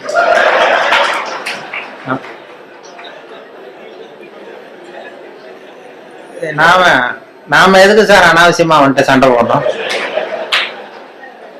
அதெல்லாம் வந்து ஒரு டென்ஷன் ஆகக்கூடாது சார், அனாவசியமா டென்ஷன் ஆகக்கூடாது சார் அப்படின்னு சொல்லிட்டு இதை அவங்க கூட்டத்துல நான் பேசிவிட்டு வந்துட்டேன். அந்த சினம் தவிர்த்தல் பயிற்சி முகாம்ல இதை போய் நான் பேசிட்டு வந்துட்டேன் 10 வருஷத்துக்கு முன்னாடி. அதுக்கப்புறம் இன்னை வரைக்கும் அவங்க கூப்பிடுறதே இல்லை என்ன, இல்லை. அப்புறம் இப்போ கேட்டேன் ஒரு 10-15 நாளைக்கு முன்னாடி அவரை பார்த்து, ஏன் சார் மறுபடியும் ஒரு பயிற்சி முகாம்னா கூப்பிடுங்களேன் வரேன். அவங்க என்ன வேணாம் சார், நீங்க பயிற்சிக்கு வேணா வாங்க, பேசுறதுக்கு வேண்டாம், நாங்க பாத்துக்கிறோம் அப்படின்ட்டாரு. ஏன்னா அவங்க ஒரு முறையா அதை சொல்லி கொடுக்குறாங்க. கோவப்பட மனசை எப்படி கட்டுப்படுத்துறது, மனசை எப்படி பயிற்சி பண்றதுன்னு சொல்லி கொடுத்துட்டு இருக்கிறாங்க. அதுல போய் இப்படி குழப்பிட்டு நாங்க சொல்லி கொடுக்குறதையும் மறந்துடுவாங்க சார், நீ வேண்டாட்டான் அப்படி ஆயிடும். சினம் தவிர்த்தல்ங்கிறது ஒரு பெரிய பயிற்சி முகாமா நடத்தி இது பண்ணிட்டு இருக்கிறாங்க. அது மாதிரிதான் சகிப்புத்தன்மையை பத்தியும் சொல்றது, இதெல்லாம் ரேடியோவில் அப்பப்போ சின்ன சின்ன கதையை சொல்றதுதான் இது. அவர் ஏன்னா அவர் செயலாளருங்கிறதுனால அவர்கிட்ட எப்போதும் கேட்டுக்கிறது, எவ்வளவு நேரம் சார் பேசணும்னு முதல் தடவை வந்தப்ப கேட்டேன். நீங்க எவ்வளவு நேரம் வேணாலும் பேசுங்க சார், நாங்க 10 நிமிஷத்துக்கு மேல உட்காந்துருக்க மாட்டோம் அப்படின்னாரு. அப்படி ஆரம்பிச்சவர் அவர். அதனால எப்போ முடிக்கணுங்கிறத கரெக்டா சொல்லு அப்படின்னு சொல்லி முதல் கூட்டத்துல எதிரில் உட்கார வச்சு ஒரு சிக்னல் கொடுத்தேன். அதாவது தலையை சொரிய சொல்லி, எப்போ முடிக்கணும்னு தோணுதோ அப்போ தலையை சொரிங்க, நான் முடிச்சுக்கிறேன் அப்படின்னு சொல்லி அவரை உட்கார வச்சு அது மாதிரி பண்ணிட்டு இருந்தேன். அது ஏன்னா இப்போ கும்பகோணத்தில் அது மாதிரி ஒரு கூட்டத்தில் ஆரம்பிச்சது. என் தம்பி சின்னம்மா பையன் தான் அங்கே அந்த ஒரு கிளப்பில் செக்ரட்டரி, அந்த டவுன் ஹால்னு ஒன்று. அவன் ஒருத்தர் இது மாதிரி கிளப் மெம்பருக்கு கூப்பிட்டு என்ன பேச சொன்னான். எவ்வளோ நேரம் பேசணும், நீ பாட்டுக்கு பேசு அப்படின்னா. அப்போ எப்போ முடிக்கணும்னு தோணுதோ நீ உட்காந்துக்கிட்டு தலையை சொல்லி நான் பார்த்து முடிச்சுக்கிறேன் அப்படின்னா. சரின்ட்டு வந்து உட்காந்துட்டான். வந்து பெரியவர்களே தாய்மார்களே என்னதும் உடனே சொல்லி ஆரம்பிச்சான். ஏன்பா நீ முடிச்சு சொல்றியான்னா, இல்ல அரிக்குதுன்னு சொல்றீங்க, நீ அது அது இனிமே பாத்துக்க ஜாக்கிரதையா இருக்கேன்னா. அப்புறம் ஒரு மணி நேரம் தலையை அரிச்சா கூட பல்ல கடிச்சிட்டே உட்காந்துட்டான் அந்த அது மாதிரி அவர்கிட்ட சொன்னது. அது பேச்சுங்கிறது அது மாதிரி சொல்லுவாங்க. ஏன்னா பேச்சாளர்கள் வந்து அவங்களுக்கு வந்து இந்த நேரம் ஆரம்பிக்கிறப்ப சிரமப்படா, அவர் முடிக்கிறது தெரியாது, எங்க முடிக்கிறது என்னன்னு ஒன்றும் புரியாது, அவங்க பாட்டு போயிட்டே இருப்பாங்க. அது ஒருத்தர் சொன்னாராம், நீங்க தோழர்களே நீங்க எல்லாரும் காக்காயை பார்த்து ஒத்துமையை கத்துங்க, காக்காயை பார்த்து ஒத்துமையை கத்துங்க, கிளியை பார்த்து அன்பை கத்துக்குங்க அப்படி இப்படின்னு சொன்னாராம். இது மாதிரி புறாவை பார்த்து ஒத்துமையை கத்துங்க அப்படின்னா. அப்போ ஒருத்தர் கோபமா எழுந்திரிச்சு நீ நேரத்தை பார்த்து பேச கத்துக்குங்க அது மாதிரி வந்தோம். அப்படியே உபதேசம் மாதிரி பண்ணிட்டு இருந்தா அப்படி. ஆனா பேச்சு வந்து சொல்லுவாங்க, அது வேடிக்கையாவே சொல்றது உண்டு. ஒருத்தர் பேசிட்டே இருந்தாராம், ரொம்ப நேரம் பேசிட்டு இருந்திருக்காரு. சார் நான் எவ்வளவு நேரம் போனது தெரியல, உங்க பொறுமை தெரியல, நான் பேசிட்டே இருந்துட்டேன், கடிகாரத்தை கூட பார்க்க மறந்துட்டேன் சார் அப்படின்னாராம் பேச்சாளர். கடிகாரத்தை கூட பார்க்க மறந்துட்டேன், என்ன மன்னிச்சுங்க, ரொம்ப நேரம் பேசிட்டேன் போல் இருக்கு. ஆனால் ஒருத்தர் கோபமா எழுந்திரிச்சு சொன்னாராம், ஏன் கடிகாரத்தை தான் பார்க்க மறந்த, பின்னாடி மாட்டி இருக்கிற காலண்டரையாவது பார்க்க கூடாதா அப்படின்னா. வாரக்கணக்கில் பேசிட்டு இருந்திருக்கான், முதல் நாள் ஆரம்பிச்சு மறுநாள் முடிகிற வரைக்கும் அப்படி ஆரம்பிச்சிருவாங்க. அப்படிதான் அந்த சொல்லுவாங்க. அவர் சொன்னது என்னன்னா, இது அந்த காலேஜ்ல இருந்து பரிசோதனை, அது ஜோக்கு இல்லை, அது ஒரு சம்பவம் சொல்லிட்டு இருந்தேன் காலையில. அதாவது இந்த இவங்க இதுல மாநில கல்லூரியில இருந்து மனோதத்துவ பேராசிரியர் ஒருத்தர் வந்தார். அவர் மாணவர்கள் எல்லாம் அழைச்சிட்டு வந்தார் என்கிட்ட. வானொலியில வேலை பார்க்குறப்போ இந்த பிரசிடென்சி காலேஜ்ல இருந்து சைக்காலஜி ப்ரொஃபஸர் அவரு சில ஸ்டூடெண்ட்ஸ் எல்லாம் அழைச்சிட்டு வந்தார் என்கிட்ட. வந்து சார் நாங்கள் ஸ்டூடெண்ட்ஸோட வந்திருக்கோம் உங்ககிட்ட, உங்களுடைய ஒத்துழைப்பு தேவைன்னாரு. என்ன செய்யணும் சார்னா, உங்களை கொஞ்சம் டெஸ்ட்லாம் பண்ணணும், சோதனை பண்ணணும்னாரு. ஏன் சார் நான் என்ன பைத்தியமா அப்படின்னேன். மனோதத்துவ பேராசிரியருங்கிறீங்க, என்ன வந்து சோதிக்கிறதுக்கு என்ன இருக்கு? இல்லை சார், எங்கள் பாடத்திட்டத்திலேயே இது ஒரு அம்சம், அதனால நாங்கள் வந்து ஒரு பயிற்சி கொடுக்கறது மாதிரி, டாக்டர்களுக்கெல்லாம் அப்புறம் படிப்பு முடிஞ்ச பயிற்சி கொடுக்குறாங்களா, அது மாதிரி பயிற்சி இது. அதனால வந்து சரி சார் நான் என்ன பண்ணணும்னு, எங்கள் ஸ்டூடெண்ட்ஸ் எல்லாம் ஒரு கேள்வி கேட்போம், நீ பதில் சொல்லணும், யோசிக்காம உடனே பதில் சொல்லணும். அது யோசிச்சா என்னை பத்தி கௌரவமா என்ன சில உண்மைகளை மறைச்சிருவேன், அதாவது மனசுல இருக்கிறது அப்படியே வெளில வராதான். கேள்வி கேட்டு முடிச்சதும் டக்குன்னு பதில் சொல்லிடணும். இது ஒரு 10 பேர் கேட்போம், நாங்கள் சொல்லணும்னாரு அந்த பேராசிரியர். சரி சார் கேளுங்க சார் நான் சொல்லிடுறேன் அப்படின்னா. அதே மாதிரி 10 பேரும் அவங்க டக்குன்னு படிச்சாங்க கேள்வியை, உடனே பதில் சொல்லிட்டேன், எதுவும் யோசிக்காம கேட்டுன்னு சொல்லிட்டேன். உடனே அவங்க 10 பேர் பேராசிரியர்லாம் தனியா போய் உட்காந்து கணக்கு போட்டாங்க. எல்லாத்தையும் என் பதில வச்சு என்னத்தையும் கணக்கு கூட்டல் கழிச்சு எல்லாம் போட்டு கடைசியில வந்து என்கிட்ட, சார் உங்க கேரக்டர் என்னங்கிறத நாங்கள் முடிவு பண்ணிட்டோம், உங்க கேரக்டர் என்னங்கிறத முடிவு பண்ணிட்டோம் அப்படின்னாங்க. என்ன சார் அப்படின்னு, உங்களை யாராலையும் ஜெயிக்க முடியாது சார் அப்படின்னாங்க. ஏன் அப்படி சொல்றீங்க அப்படின்னா, அது ஏன் உங்களை யாராலையும் ஜெயிக்க முடியாதுன்னு சொல்றோம்னா, நீங்க எப்பவும் தோத்து போறதுக்கு தயாரா இருக்கீங்க, தோத்து போக தயாரா இருக்கிற ஒருத்தரை யாராலையும் ஜெயிக்க முடியாது, இதுதான் உங்க கேரக்டர் அப்படின்னு என்னை பத்தி அவங்க சொல்லிவிட்டு அதுக்கப்புறம் ஒரு புத்தி சொன்னாங்க. இந்த கேரக்டர் உள்ளவங்க எந்த தொழில் தொடங்கினாலும் அது உருப்படாது. அதாவது பிசினஸோ வியாபாரமோ எதை பண்ணாலும் உங்களுக்கு சரியா வராது, அந்த பிசினஸும் வீணா போடும். ஏதோ அதிர்ஷ்டவசமா அரசாங்கத்துல வந்து சேர்ந்துருக்கீங்க, இதுல வந்து உங்களுக்கு ஒன்றும் பெரிய இது ரிஸ்க் கிடையாது. அதனால இந்த மனோபாவம் உள்ளவங்க வந்து வேற வாழ்க்கையில வெற்றி அடைய முடியாது. அதாவது அந்த ஒரு தொழில் துறையிலேயோ ரொம்ப அந்த இது பண்ண முடியாதுன்ட்டார். அதை அந்த அந்த ரகசியத்தை அவங்கள்ட்ட சொன்னா அது எல்லாருக்கும் சொல்லுங்கன்னு சொல்லிட்டாரு. இப்போ அது அது மாதிரி அது சில பேர் ஒவ்வொருத்தருடைய கேரக்டருக்கு தகுந்த தொழில் அமையணுமா, அப்படி பண்ணாதான் அது நல்லது. அதனாலதான் சொல்லுவாங்க என்ன சில இதுல இந்த இந்த மனோபாவத்துல சில வசதி உண்டு. வாழ்க்கையில வந்து ஜெயிக்கிறது தான் சந்தோஷம்னு நாம நினைச்சுக்கிட்டு இருக்கிறோம். தோத்து போறதுதான் உண்மையான சந்தோஷம். அது இப்போ இப்போ என் பேரனோட விளையாடி தோத்து போகும்பொழுது ஜெயிக்கிறத விட சந்தோஷமா இருக்கு. சின்ன குழந்தைகள்கிட்ட பக்கத்து வீட்டு குழந்தைகள்கிட்ட நான் விளையாடி தோத்து போறேன், அது எனக்கு ஜெயிக்கிறத விட சந்தோஷமா இருக்கு. தோத்து போறதுதான் சந்தோஷம்ங்கிறத தெரிஞ்சுக்கிறதுக்கு எனக்கு 60 வருஷம் ஆயிருக்கு. இது வரைக்கும் ஜெயிக்கிறது தான் சந்தோஷம்னு நினைச்சுக்கிட்டு இருந்தோம். அது இல்லை, அது வாழ்க்கைங்கிற பந்தயத்துல தோற்று போக கற்றுக்கொள்ளுங்கம்மா. வாழ்க்கைங்கிற பந்தயத்துல, ஓட்ட பந்தயத்துல நீங்க ஜெயிக்கிறதுக்கு கத்துங்க. அதாவது ஒரு ஓட்ட பந்தயம் நடந்துகிட்டு இருந்தான், ஒரு 10 பேர் ஓடிக்கிட்டு இருந்தான். முதல்ல ஒருத்தன் ஓடுறான், அவன் தான் ஜெயிக்க போறான். அந்த வின்னிங் பாயிண்ட் ஜெயிக்கிற கட்டத்துல பின்னாடி வந்தவன் தடுமாறி கீழே விழுந்துட்டான் பந்தயத்துல. உடனே முன்னாடி ஓடிக்கிட்டு இருந்தவன் டக்குன்னு நின்று அந்த விழுந்தவனை தூக்கிட்டு ஓரமா போயிட்டான். விழுந்தவனை தூக்கி அவனை தொடச்சி அவனை ஆசுவாசப்படுத்தி கொண்டு போட்டான். 3வதா வந்தவன் முதல்ல வந்துட்டான். ஜெயிச்சதும் கூப்பிட்டு பரிசு கொடுத்தாங்களாம். இதுல போட்டி முடிஞ்சதும் அந்த 3வதா ஃபர்ஸ்ட் வந்தவனுக்கு பரிசு கொடுத்துட்டாங்க. அப்புறம் இந்த முன்னாடி வந்து இவனை தூக்கிட்டு போனான்ல அவனை கூப்பிட்டு அவனுக்கு ஒரு பரிசு கொடுத்தாங்களாம். கொடுத்துட்டு அவர் சொன்னாராம், அந்த பரிசு கொடுத்தவர், அவன் ஓட்ட பந்தயத்துல அவன் ஜெயிச்சுட்டான், ஆனா வாழ்க்கைங்கிற பந்தயத்துல நீ தான் ஜெயிச்சிருக்கிற, இதுதான் உண்மையான வெற்றி. நீ தோத்து போறதுதான் உண்மையான வெற்றி. உன்னுடைய தோல்வி தான் வெற்றிக்கு காரணம். உன்னுடைய தோல்வியை பாராட்டுகிறோம் அப்படின்னு சொல்லி பாராட்டினாங்களாம். அப்படி அந்த தோல்வி கூட நமக்கு மகிழ்ச்சி, அந்த நுணுக்கமா அது தத்துவார்த்தமா புரிஞ்சுக்க வேண்டிய விஷயம். அந்த இப்ப விட்டு கொடுத்துக்கிறது நல்ல பெரிய மனப்பான்மை நல்லதுதான்னு போதனை பண்ணுவான். ஒரு ஓட்டப்பந்தயத்துல பின்னாடி வர்றவனுக்கு விட்டு கொடுத்துருவோமா, நீ போடா முன்னாடி, விட்டு கொடுக்கறது தான் நல்லதுன்னு சொல்றாங்க, நீ முன்னாடி போனா மெதுவா வரேன்னு சொல்ல மாட்டோம். அது ஓட்டப்பந்தயம்ங்கிறது வேற, வாழ்க்கைங்கிற பந்தயம் வேற. வாழ்க்கை பந்தயத்துல தோற்று போக கற்றுக்கொள்ளுங்கள் அப்படிங்கிறது ஒரு பெரிய. அதே மாதிரி சகிப்புத்தன்மை இதெல்லாம் சொல்லுவாங்க. சகிப்புத்தன்மைங்கிறது இன்டர்நேஷனல் இயர் ஆஃப் டாலரன்ஸ் அப்படின்னு கொண்டாடினாங்க. சர்வதேச சகிப்புத்தன்மை ஆண்டு 1995. அப்ப ரேடியோவில் இது மாதிரி சகிப்புத்தன்மையை பத்தி நீ ஒரு இது சொல்லுன்னு சொன்னாங்க. எங்க டைரக்டர் அப்பப்போ சொல்லுவாரு, அப்பப்போ ஒரு ஆர்டர் போடுவார், இன்னைக்கு இதை பத்தி சொல்லு, இன்னைக்கு அதை பத்தி சொல்லணும். அந்த கருத்தை வாங்கிட்டு கதையை வழக்கம் போல கதை ஒன்று பண்றதுதான். அது ஒரு டாக்டர் உட்காந்துருக்கிறாரு இந்த ரூம்ல, டாக்டர் உட்காந்துருக்காரு. வெளியில பெஞ்சு போட்டிருக்கு வரிசையா, அதுல 40 பேர் வந்து உட்காந்துருக்கான். 40 பேரும் டாக்டரை பாக்கிறதுக்கு. 40 பேர் சட்டையும் கட்டி பக்கத்துல வச்சிருக்கான். 40 பேர் வாயிலும் 40 தெர்மாமீட்டர் இருக்கு. இது எதுக்கு வந்தான்னு தெரியல. எல்லாரும் தெர்மாமீட்டரோட வரிசையா உட்காந்துருக்காங்க. அப்போ ஒருத்தன் செவுத்துல ஆணி அடிக்கிறதுக்கு காலண்டர் மாற்ற ஆணி அடிச்சா விரல் நசுங்கி போச்சு அதே தெருவில். சரி நம்ம தெரு டாக்டர் தானேன்னு ஓடி வந்து நர்ஸை மாட்டேன், நர்ஸு இது சிஸ்டர் இதில் ஏதாவது மருந்து போடுங்கன்றிருக்கான். இதில் மருந்து நீ 41வது ஆளா உட்காருன்னு இருக்கு. இல்லையே நான் விரல் தானேன்னு இருக்கான். அதெல்லாம் கேட்காத உட்காருன்னு உட்காந்தான். சட்டையை கேட்டுன்னு இருக்கு, மறுபடியும் விரலை காட்டிருக்கான். அதெல்லாம் நீ எங்க அடிபடுவான்னு சட்டையை கேட்டுன்னு எல்லாரையும் பாருனதும் எல்லாம் கட்டி வச்சிருக்கான். இவனும் கட்டி வச்சுட்டான். கொஞ்சம் வாயை திறந்ததும் தெர்மாமீட்டர் வச்சுட்டு ஓடி போச்சு. இவன் வாயில தெர்மாமீட்டர் வச்சுக்கிட்டு யோசிக்கிறான், எதுக்கு தெர்மாமீட்டர் வச்சு பாக்குறாங்க, நாங்க விரல் தானே நசிக்கிட்டு வந்தோம் அப்படின்னு பார்த்தா அவன் விரல் நசிக்கிருக்கான்னு எட்டி பாக்குறான். அவனுக்குலாம் நல்லா இருக்கு. சரி எதுக்குடா வந்தேன்னு கேட்கணும்னா வாயை திறக்க முடியல. அவனும் ஏதோ சைகையிலேயே பதில் சொல்றான், வாயில மூடிக்கிட்டு அப்படி இப்படின்னு ஏதோ சொல்றான், புரியல. 40 பேர் 40 கதையோட உட்காந்துருக்கான். ஆனா 40 பேர் வாயிலும் தெர்மாமீட்டர், கண்ணு செவந்து இருக்குது, வாய் உப்பி இருக்கு, பதில் சொல்ல முடியல, பேச முடியல, சகிச்சுக்கிட்டு உட்காந்துருக்காங்க. ஒரு 15 நிமிஷம் கழிச்சு நர்ஸ் ஓடி வந்து டெம்பரேச்சர் அவங்க பேர் எல்லாம் குறிச்சுக்கிட்டு டாக்டர் ரூமுக்கு ஓடி போச்சு.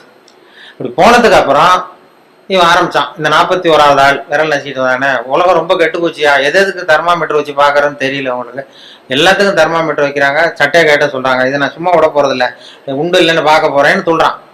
அப்ப இந்த 40வது ஆள் அவனுக்கு அட்வைஸ் பண்றான், அந்த பாருப்பா இது மாதிரிலாம் சத்தம் போடாத, இதெல்லாம் வந்தா இது சர்வதேச சகிப்புத்தன்மை ஆண்டு, இது மாதிரி இடத்துலதான் நாம சகிப்புத்தன்மையை கத்துக்கணும். இது மாதிரிலாம் அனாவசியமா அப்படிலாம் சத்தம் போடாது, கொஞ்ச நேரம் மரியாதையா வாழை சுட்டிட்டு மரியாதையா உட்கார் அப்படின்றான் இந்த 40வது ஆள் அவன்கிட்ட. அப்படி சொன்னதும் அவனுக்கு இன்னும் கோபம் வந்துட்டுது. 41வது ஆள் விரல, நீ எனக்கு இவ்வளவு புத்தி சொல்றியடா, நீ எதுக்கு வந்த அப்படின்னு இருக்கான். நான் தபால் கொடுக்க வந்தவையா,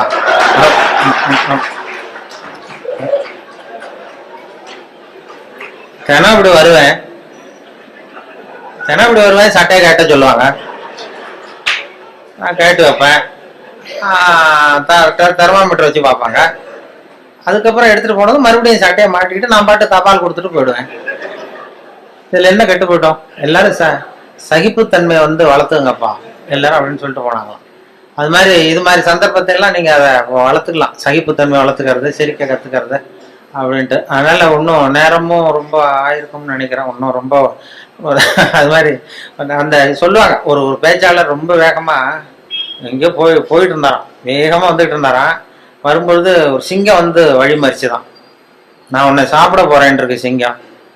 ஐயோ நீ என்னை சாப்பிடாத, நான் ஒரு முக்கியமான கூட்டத்துல பேச போயிட்டு இருக்கேன் அப்படின்னாராம். ஐயோ அதெல்லாம் முடியாது, எனக்கு பசி தான் முக்கியம் இருக்கு சிங்கம். என்ன நீ என்ன அவ்வளவு நல்லா பேசுவியா அப்படின்னு தான் சிங்கம் அந்த பேச்சாளர். ஐயோ அதை ஏன் கேட்குற, நான் பேச ஆரம்பிச்சேன்னா கேட்கறவங்க அப்படியே மயங்கி விழுந்துருவாங்க. நீ இங்கேயே பேச, நான் மயங்கி விழறேன் பாப்போன்றது சிங்கம். அங்கேயே ஆரம்பிச்சாரு, பெரியவர்களே தாய்மார்களேன்னாரு. உடனே கரகரன்னு சுத்தி விழுந்துருது, அப்படியே மயக்கம் போட்டு வந்துடுதே. ஆஹா இதுதான் நேரம் நம்ம தப்பிக்கிறதுன்னு மெதுவா பாம்பு மாதிரி நெளிஞ்சு போனாராம். எழுந்திரிச்சு ஓடனா அந்த அதிர்ச்சியில அவன் முடிச்சுக்கிட்டான்னா மயக்கம் தெளிஞ்சிரும்ல, அந்த சிங்கத்துக்கு மயக்கம் தெளிஞ்சிரும். அதனால மெதுவா நழுவி அப்போ கொஞ்சம் தூரம் போய் எழுந்திரிச்சு ஒரே ஓட்டமா ஓடி போட்டான். ரொம்ப தூரம் ஓடுறான், வேருக்கு உழுது மூச்சு வாங்குது. சிங்கம் பின்னாடி துரத்துதா அங்கேயே கிடக்கான்னு திரும்பி பாக்குறது கூட தைரியம் இல்லை, அவ்வளவு தூரம் ஓடி போயிட்டான். ரொம்ப தூரம் போய் ஒரு இடத்துல மூச்சு வாங்க நின்று திரும்பி பார்த்தான், சிங்கம் அப்படியே கிடக்கா. என்னன்னு மூச்சு வாங்குது, வேர்த்து உழுது பார்த்தா சிங்கம் அப்படியே கிடக்கு, மயங்க விழுந்தது எழுந்திரிக்கவே இல்லை, அப்படியே கிடக்கு. இவன் அங்க இருந்து அந்த சிங்கத்தை பார்த்துட்டு மனசுல நினைச்சுக்கிட்டானா, நல்ல வேளை நம்ம பேசினதை கேட்டுவிட்டு அந்த சிங்கம் மயங்கி விழுந்ததுனால நாம தப்பிச்சோம் அப்படின்னு அவன் நினைச்சுக்கிட்டானா. அதே நேரம் அந்த சிங்கம் லேசா ஒரு தலையை தூக்கி ஒரு கண்ணால அவனை பார்த்துதான். பார்த்துட்டு இது நினைச்சுக்கிட்டு தான், நல்ல வேளை மயங்கி விழுந்தது மாதிரி நடிச்சதுனால நாம தப்பிச்சோம், இல்லைன்னா அவன் பேசியே கொண்டிருப்பான் நம்மள அப்படின்னு இதை நினைச்சுக்கிட்டு தான். அது எதுக்குன்னா இப்போ உங்களை எல்லாம் பார்த்தா அந்த சிங்கத்தோட முகம் மாதிரி தெரியுது, ஏன்னா பசி நேரம் வந்துட்டுது. அதனால இதுக்கு மேலேயும் நீங்க சிங்கமா மாறுற வரைக்கும் உங்க பொறுமையை சோதிக்க கூடாதுங்கிறதுனாலே இவரும் விடமாட்டாரு. இப்படி நாலாவது தடவை 5வது தடவை கூப்பிட்டுட்டே இருப்பாரு. ஒவ்வொரு தடவை எல்லாரும் எழுந்திரிச்சு நின்று கை தட்டுங்க.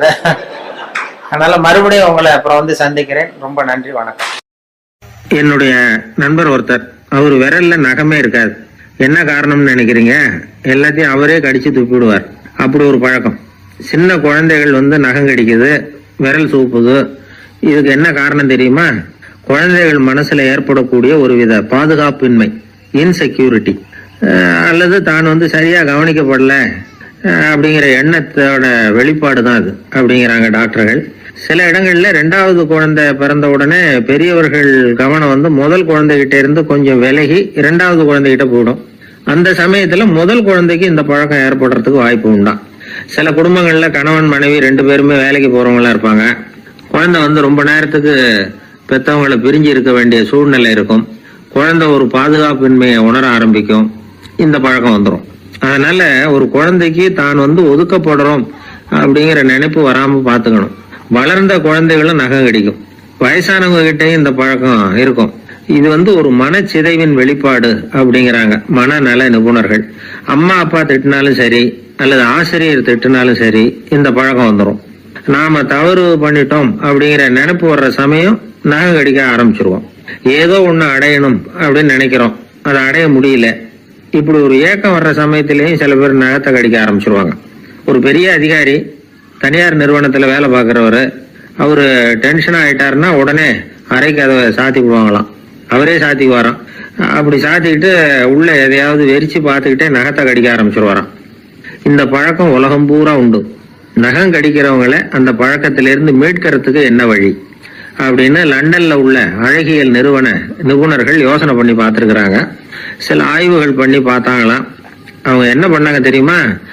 நகம் கடிக்கிற பழக்கம் உள்ளவங்களை எல்லாம் தேடி பிடிச்சாங்க. அவங்களையெல்லாம் 3 பிரிவா பிரிச்சுக்கிட்டாங்க. ஒரு பிரிவு கிட்ட என்ன சொன்னாங்கன்னா, உங்களுக்கு நகத்தை கடிக்கணுங்கிற நினைப்பு வர்றப்போலாம் டைரி எழுத ஆரம்பிச்சிருங்க அப்படின்னாங்களாம். இன்னொரு பிரிவு கிட்ட, உங்களுக்கு அந்த நினைப்பு வர்றப்போலாம் உங்க நகத்துக்கு வண்ணம் பூச ஆரம்பிச்சிருங்க, அழகுபடுத்த ஆரம்பிச்சிருங்க, நெயில் பாலிஷ் போடுறாங்களே அது மாதிரி. அப்படி ஒரு யோசனை சொல்லியிருக்காங்க. 3வது குழுவினர்கிட்ட, உங்களுக்கு நகத்தை கடிக்கணுங்கிற எண்ணம் வர்றப்போலாம் விரல்களை வந்து இறுக்கமா மூடி வச்சுக்கிட்டு வேற விஷயங்கள்ல கவனம் செலுத்துங்க அப்படின்னு சொன்னாங்களாம். இப்படி 3 வித முயற்சி பண்ணி பார்த்ததுல கடைசியா அவங்க என்ன கண்டுபிடிச்சாங்க தெரியுமா? மூணாவது குழு செஞ்சதுல நல்ல பலன் கிடைச்சதாம். அதாவது நகம் தெரியாதபடிக்கு விரலை இறுக மூடிக்கிட்டு வச்சுக்கிட்டோம்னா அந்த பழக்கம் மாறுதான்.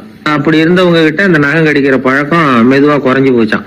அதனால நகம் கடிக்கிற பழக்கம் உள்ளவங்க இதை முயற்சி பண்ணி பார்க்கலாம். ஒரு ஆள் இருந்தார், அவருக்கு எப்ப பார்த்தாலும் நகத்தை கடிச்சுக்கிட்டே இருக்கணும், அப்படி ஒரு பழக்கம். அதனால அவர் விரல்ல எப்பவும் நகம் இருக்கிறது இல்ல, விரல் இருக்கிறதே பெரிய ஆச்சரியம். அவருக்கு திடீர்னு உடம்புல அரிப்பு, சொரிஞ்சிக்க முடியல, அரிப்பும் நிக்கல. ஒரு வாரம் தொடர்ந்து கஷ்டப்பட்டார். கடைசியா ஒரு டாக்டர் கிட்ட ஓடினார். அவர் எல்லாத்தையும் விவரமா கேட்டுக்கிட்டு கடைசியா கொஞ்சம் மாத்திரை கொடுத்து வேலைக்கு ஒண்ணு சாப்பிடு அப்படின்னாராம். இந்த மாத்திரை எதுக்கு டாக்டர்? அரிப்பு நிக்கிறதுக்கா அப்படின்னாராம். இல்ல இல்ல, நகம் வளர்றதுக்காக அப்படின்னாராம் இந்த டாக்டர். ஒரு கோவில்ல ஆன்மீக சொற்பொழிவு நடந்துகிட்டு இருக்குது. ஒரு பெரியவர் பேசிக்கிட்டு இருக்கார். கடவுளை பத்தியும் சொர்க்கத்தை பத்தியும் மனுஷனை பத்தியும் அவர் விவரமா பேசுறார். எல்லாரும் உட்கார்ந்து கேக்குறாங்க. அந்த கூட்டத்துல ஒரு தத்துவ ஞானியும் உட்கார்ந்து இருக்கிறார். அவரு அவருடைய நண்பர். பேசி முடிச்சதும் அந்த பெரியவர் மேடையை விட்டு இறங்கினார். நேரா அந்த தத்துவ ஞானி கிட்ட வந்தார். எப்படி இருந்தது என்னுடைய பேச்சு அப்படின்னு கேட்டார். நீங்க பேசினது ஒண்ணுக்கு ஒண்ணு முரண்பாடா தெரிஞ்சது அப்படின்னாராம் இவரு. நான் என்ன அப்படி தப்பா பேசிவிட்டேன் அப்படின்னாரா அவரு. கடவுளை நம்புகிறவன் சொர்க்கத்துக்கு போவான்னு சொன்னீங்க, அப்புறம் நல்ல விதமா வாழறவன் சொர்க்கத்துக்கு போவான்னு சொன்னீங்க அப்படின்னாராம். இதுல என்ன முரண்பாடுன்னு கேட்டிருக்காரு அவர். இதுலதான் முரண்பாடு தெரியுது எனக்கு. அதாவது இங்க ஒருத்தன் எல்லா தப்பும் பண்ணிட்டு இருக்கிறான், அவன் கடவுளை நம்பினான்னா அவன் சொர்க்கத்துக்கு போவானா? இது என்னுடைய முதல் கேள்வி.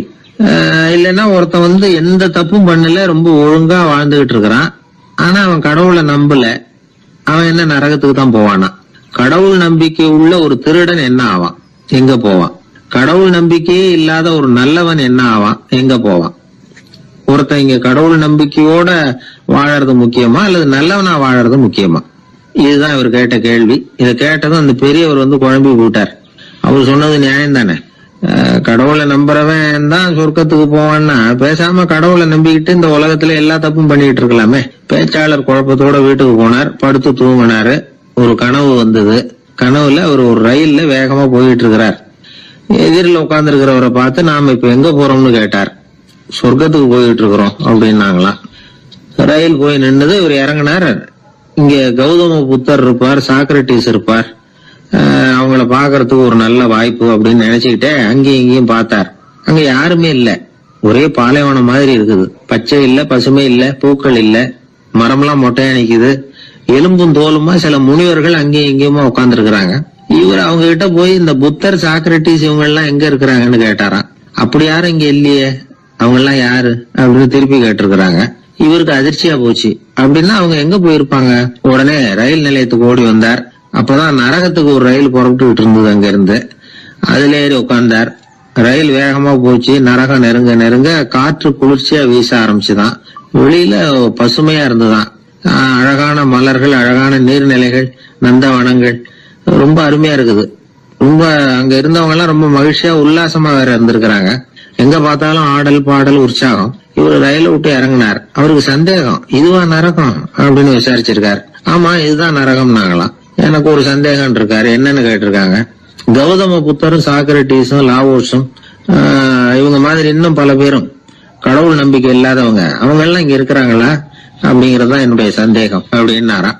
இப்ப அவங்க சொல்லிருக்கிறாங்க, இப்ப நீங்க பாக்குறீங்களே பசுமையும் பச்சை பயிர்களும் ஆடல் பாடல்களும் அழகிய மலர்களும், இது எல்லாமே கௌதம புத்தரும் சாக்ரட்டிஸும் அது மாதிரி மகான்களும் இங்க வர ஆரம்பிச்ச பிறகுதான் உண்டாக ஆரம்பிச்சது.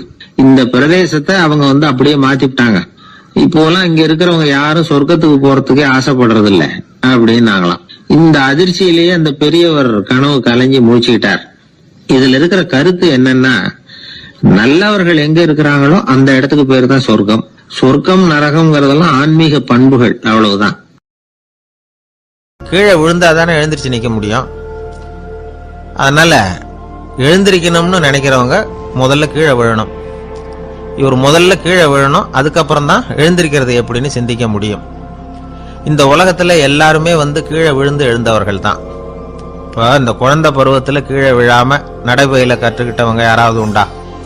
சின்ன வயசுல ஒரு தடவை கூட கீழே விழல சார், அப்படியே பிறந்தார் வளர்ந்தார் பெரியவர் ஆயிட்டார் அப்படின்னு யாரையும் சொல்ல முடியாது. அதனால மனுஷங்கிறவன் விழுந்து புரண்டு எழுந்துதான் நடக்க கத்துக்கிறான். ஒரு உண்மையை நாம எல்லாரும் புரிஞ்சுக்கணும். இந்த உலகத்துல தவறு செய்யாத மனிதர்களே யாரும் கிடையாது. அப்படி இருக்கிறப்போ எப்போதாவது நாம தவறு பண்ணிவிட்டோம்னா அதுக்காக மனசு உடைஞ்சு போயிடக்கூடாது, வாழ்க்கையில வெறுப்பு வந்துடக்கூடாது. ஒரு தவறு நடந்துட்டுதா அதுக்காக மனசு உடைஞ்சு போடாதீங்க, அதை ஒரு பாடமா எடுத்துக்கங்க. அதே தவறு மறுபடியும் நடக்காம வேணும்னா பாத்துக்கலாம், அது போதும். தடைக்கல்ல படிக்கல்லாம் மாத்திக்கணும், இதுதான் இதுல முக்கியம். ஒரு அலுவலகம், அங்க ஒரு அதிகாரி, அவர் உயர்ந்த பதவியில் இருந்தார், சிறந்த நிர்வாகின்னு பேர் வாங்கினவர். அவர் தனக்கு கீழே வேலை செய்யறவங்க கிட்ட எல்லாம் சொல்லுவாராம், இந்த நிறுவனத்துல நீங்க எத்தனை தடவை வேணும்னாலும் தவறுகள் செய்யலாம், ஆனா ஒரே விஷயம் என்னன்னா ஒரே தவறை மறுபடியும் செய்யக்கூடாது, அது முக்கியம் அப்படின்பாராம். இத மேம்போக்கா பார்த்தா அவர் ஏதோ தன்னுடைய ஊழியர்களை தவறு செய்ய தூண்டுறது மாதிரி தெரியும். ஆனா உண்மை அப்படி இல்லை. இன்னைக்கு என்ன நடக்குது தெரியுமா? அநேகமா எல்லா மனிதர்களுமே ஒரே தவறை தான் மறுபடியும் மறுபடியும் செய்யறாங்க. விளையாட்டு வீரர்கள் ஒரே மாதிரியான தவறுகளை திரும்ப திரும்ப செய்யறது உண்டு.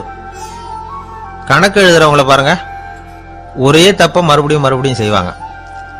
அலுவலகம் வருகிறவர்களை கவனிங்க, ஒரு நாள் தாமதமா வந்தா பரவாயில்ல, தினமும் தாமதமா வருவாங்க. இது மாதிரி செய்த தவறையே திரும்ப திரும்ப செய்யறதுக்கு என்ன காரணம் அப்படின்னா சோம்பல், ஞாபக மறதி, கவனக்குறைவு, தன்னுடைய திறமை பேர்ல அளவுக்கு மீறிய நம்பிக்கை, இப்படி இதுல ஏதாவது ஒரு காரணமா இருக்கலாம் அப்படிங்கிறாங்க இது பற்றி ஆய்வு செய்கிற வல்லுநர்கள். ஒரு தடவை செஞ்ச தவிர மறுபடியும் செய்யறது இல்லைன்னு முடிவு செஞ்சுக்கிட்டு அதை செயல்படுத்த கத்துக்கணும், அது போதும், வாழ்க்கை வெற்றிகரமா அமையும் அப்படிங்கிறாங்க அந்த அனுபவசாலிகள்.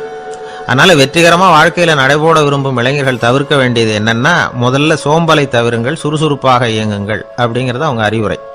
ரெண்டாவது ஞாபக மறதி, எந்த செயல்லையும் ஈடுபாடு வேணும், அக்கறை வேணும். மூணாவது கவனக்குறைவு, எதையும் அலட்சியப்படுத்தக்கூடாது. நாலாவது என்னால முடியாதது எதுவுமே கிடையாது அப்படிங்கிற அளவுக்கு மீறிய நம்பிக்கை, அது ஆபத்துல கொண்டு போய் விட்டுரும். அதனால முதல் தவறு உங்களுக்கு ஒரு பாடமா அமையணும். ஒரு மனிதர், அவர் தன்னுடைய 2 காதுலையும் கட்டு போட்டுக்கிட்டு வந்தார்.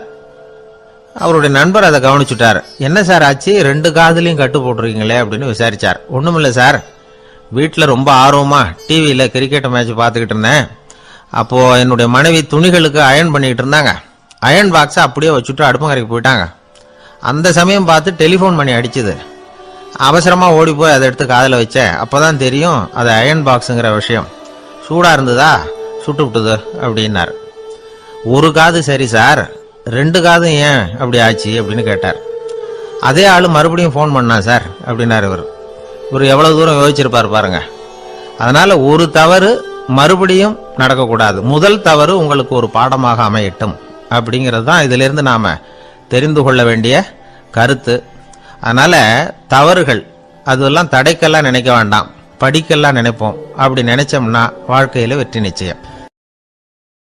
கொஞ்சம் தூரத்துல நாம நிக்கிறோம், எட்டத்துல இருந்துகிட்டு அவரை கவனிக்கிறோம். அவர் போன்ல பேசுறத, அவர் பேசுகிற வார்த்தைகள் என்ன அப்படிங்கறது நம்ம காதுல விழல. ஆனாலும் அவர் பேசிக்கிட்டு இருக்கிறது நல்ல செய்தியா கெட்ட செய்தியா அப்படிங்கறத நம்மால யூகிக்க முடியும். மகிழ்ச்சியான செய்தியை பேசும்போது முகம் மலருது, புன்னகை பூக்குது. இதுல ஒண்ணு நீங்க கவனிக்கணும், தொலைபேசியில நாம பேசுறப்போ நம்மோட பேசுறவர் எதிரில் இல்லை. அவர் தொலைபேசி வழியா நம்ம குரலை மட்டும்தான் கேட்க போறார், நம்ம முகத்தை அவர் பார்க்க போறது இல்லை. அப்படி இருந்தோம், அப்ப நம்ம முகம் ஏன் மலரணும் அப்படின்னா இதுதான் உடல் மொழி, பாடி லாங்குவேஜ் அப்படின்னு சொல்றாங்க. நம்ம அறியாமலேயே நம்ம உடம்பு செய்திகளை தெரிவிக்குது பாருங்க, அதுதான் உடல் மொழி. ஒரு மனிதர் தொலைபேசியில பேசிக்கிட்டு இருக்கிறத நீங்க தூரத்துல இருந்து கவனிச்சுக்கிட்டே அவர் நண்பரோட பேசுறாரா, மனைவியோட பேசுறாரா, குழந்தையோட பேசுறாரா, இல்ல மேல் அதிகாரி கிட்ட பேசுறாரா, அல்லது அவருக்கு கீழே பணிபுரிகிறவர்கள் கிட்ட பேசுறாரா அப்படிங்கறத கண்டுபிடிக்கலாம். அதுக்கு காரணம் அவருடைய உடல் மொழி. இந்த உடல் மொழி கூட நம்ம வாழ்க்கையின் முன்னேற்றத்துக்கு பயன்படும். இத பத்தி எல்லாம் கூட சில நிபுணர்கள் ஆராய்ச்சி பண்ணி பார்த்திருக்கிறாங்க. அவங்க சில விவரங்களை சொல்றாங்க. குறிப்பா ஒருத்தர் தன்னுடைய நாற்காலியில கிட்டத்தட்ட படுத்துக்காத குறையா உட்கார்ந்துருக்கிறாருன்னு வச்சுக்கோங்க. எதிர இருக்கிறவர் பேசுறது அவருக்கு பிடிக்கலன்னு அர்த்தமா. தலையை சொரிஞ்சுக்கிறது, வேற வேற திசைகள்ல பாக்குறது, கொட்டாவி விடுறது, கால்களை மாத்தி போட்டு உட்கார்றது, களைப்பா கை விரல்களை அப்படியே பின்னிக்கிறது, அடிக்கடி கடிகாரத்தை பார்க்கறது, இப்படிலாம் ஒருத்தர் பண்ணிக்கிட்டு இருக்கிறாருன்னா நாம் கூடிய சீக்கிரம் அந்த இடத்த விட்டு எழுந்திரிச்சு வந்துடுறது நல்லது. ஏன்னா இதெல்லாம் அவருடைய சலிப்பு, சோர்வு, ஆர்வமின்மை இதுக்கு அடையாளங்கள். நம்முடைய பேச்சு அவரை சலிப்படைய வச்சுட்டதுன்னு அர்த்தம். அவர் ரொம்பவும் சோர்ந்து போயிட்டாருன்னு பொருள். நம்முடைய பேச்சில் அவருக்கு ஆர்வம் இல்லைன்னு அர்த்தம். அதே நேரத்தில் நாற்காலியின் நுனியில் அமர்ந்து உடலை முன்னுக்கு நகர்த்தி எதிர இருக்கிறவரின் கண்களை பார்த்துக்கிட்டே பேசினாலும் சரி அல்லது பேச்சை கேட்டாலும் சரி, உங்கள் பேரில் மற்றவங்களுக்கு உள்ள பிடிப்பு அதிகரிக்கும். நாம் எப்படிப்பட்டவருங்கிறத நம்ம உடம்பும் நடை உடை பாவனையும் அடுத்தவங்களுக்கு காட்டி கொடுத்துரும். உங்கள் உடம்பு, உங்கள் பார்வை, நடை, உட்கார்ற விதம் இதை வச்சுக்கிட்டே நீங்கள் பொறுப்புள்ளவரா, முரடரா, அலட்சியமானவரா, மரியாதை தெரிஞ்சவரா, அடக்கமானவரா, நம்பிக்கைக்கு உரியவரா, நாணயம் இல்லாதவரா, பயந்தவரா, திறமசாலியா, அப்பாவியா அப்படிங்கிறதையெல்லாம் கண்டுபிடிச்சிடலாம். அதனால் இந்த உடல் மொழியை புரிஞ்சுக்கிட்டு நம்மளை கொஞ்சம் சரிப்படுத்திக்கிட்டோம்னா வாழ்க்கையில் சுலபமாக பல காரியங்களை சாதிக்க முடியும். ஒரு மனநல மருத்துவமனை, அங்கே ஒருத்தர் ஒரு நாற்காலியில் உட்காந்துக்கிட்டு கார் ஓட்டுறது மாதிரி அப்படி பாவனை பண்ணிகிட்டு இருந்தார். ஸ்டேரிங்கை திருப்புறது மாதிரி, பின்னாடி வர்ற வண்டியை நிற்க சொல்கிறது மாதிரி, அப்புறம் இவர் ஒதுங்கிக்கிட்டு அவருக்கு வழி விடுறது மாதிரி, இப்படிலாம் சேட்டைகள் பண்ணிக்கிட்டு இருந்தார் மனநல மருத்துவமனையில். இதை பார்த்துக்கிட்டு இருந்த ஒருத்தர் பக்கத்தில் இருந்த இன்னொருத்தர்கிட்ட கேட்டார், இவர் ஏன் இப்படி பண்ணுறாரு, இவருக்கு ஏன் அப்படி வந்தது நிலைமை அப்படின்னு சொல்லி அவர் விசாரித்தார். அப்போ அவர் விவரம் சொன்னார். வேற ஒன்றும் இல்லைங்க, இவருக்கு கார் ஓட்டணும்னு ஆசை ரொம்ப காலமாக, அது நிறைவேறாமல் போயிட்டுது. அதுக்கப்புறம் அவர் மனநோயாளியை மாறிட்டார். இங்கே அழைச்சிட்டு வந்தாங்க. இங்கே அழைச்சிட்டு வந்ததுலேருந்து அப்படி தான் பண்ணிகிட்டு இருக்கிறார். அப்போ கார் ஓட்டுறது மாதிரிலாம் பாவனை பண்ணிகிட்டு இருப்பார், திருப்புறது மாதிரி பண்ணுவார், பின்னாடி வர்றவங்களுக்கு இடம் விடுவார், இப்படிலாம் செய்கிறார் அப்படின்னு விவரம் சொன்னாங்க. நீங்கள் சொல்லப்படாதா, இப்போ நீங்கள் கார் ஓட்டல, வெறும் நாற்காலியில் தான் உட்காந்துருக்கிறீங்க அப்படின்னு நீங்கள் சொல்லப்படாதா அவருக்கு அப்படின்னு கேட்டாங்க.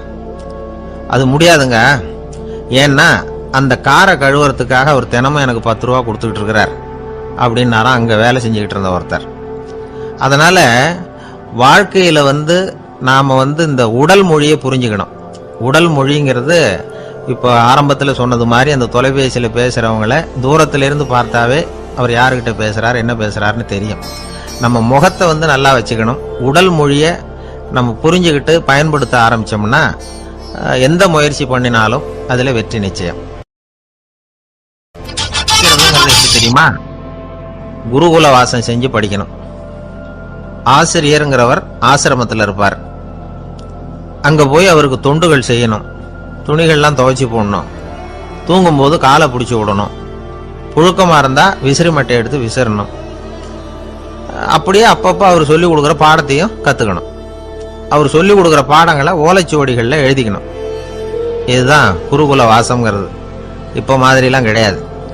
ஆக குருகுல வாசம்ங்கிறது மனசையும் பண்படுத்தும், அறிவையும் பண்படுத்தும். அப்படி ஒரு பயிற்சி அது.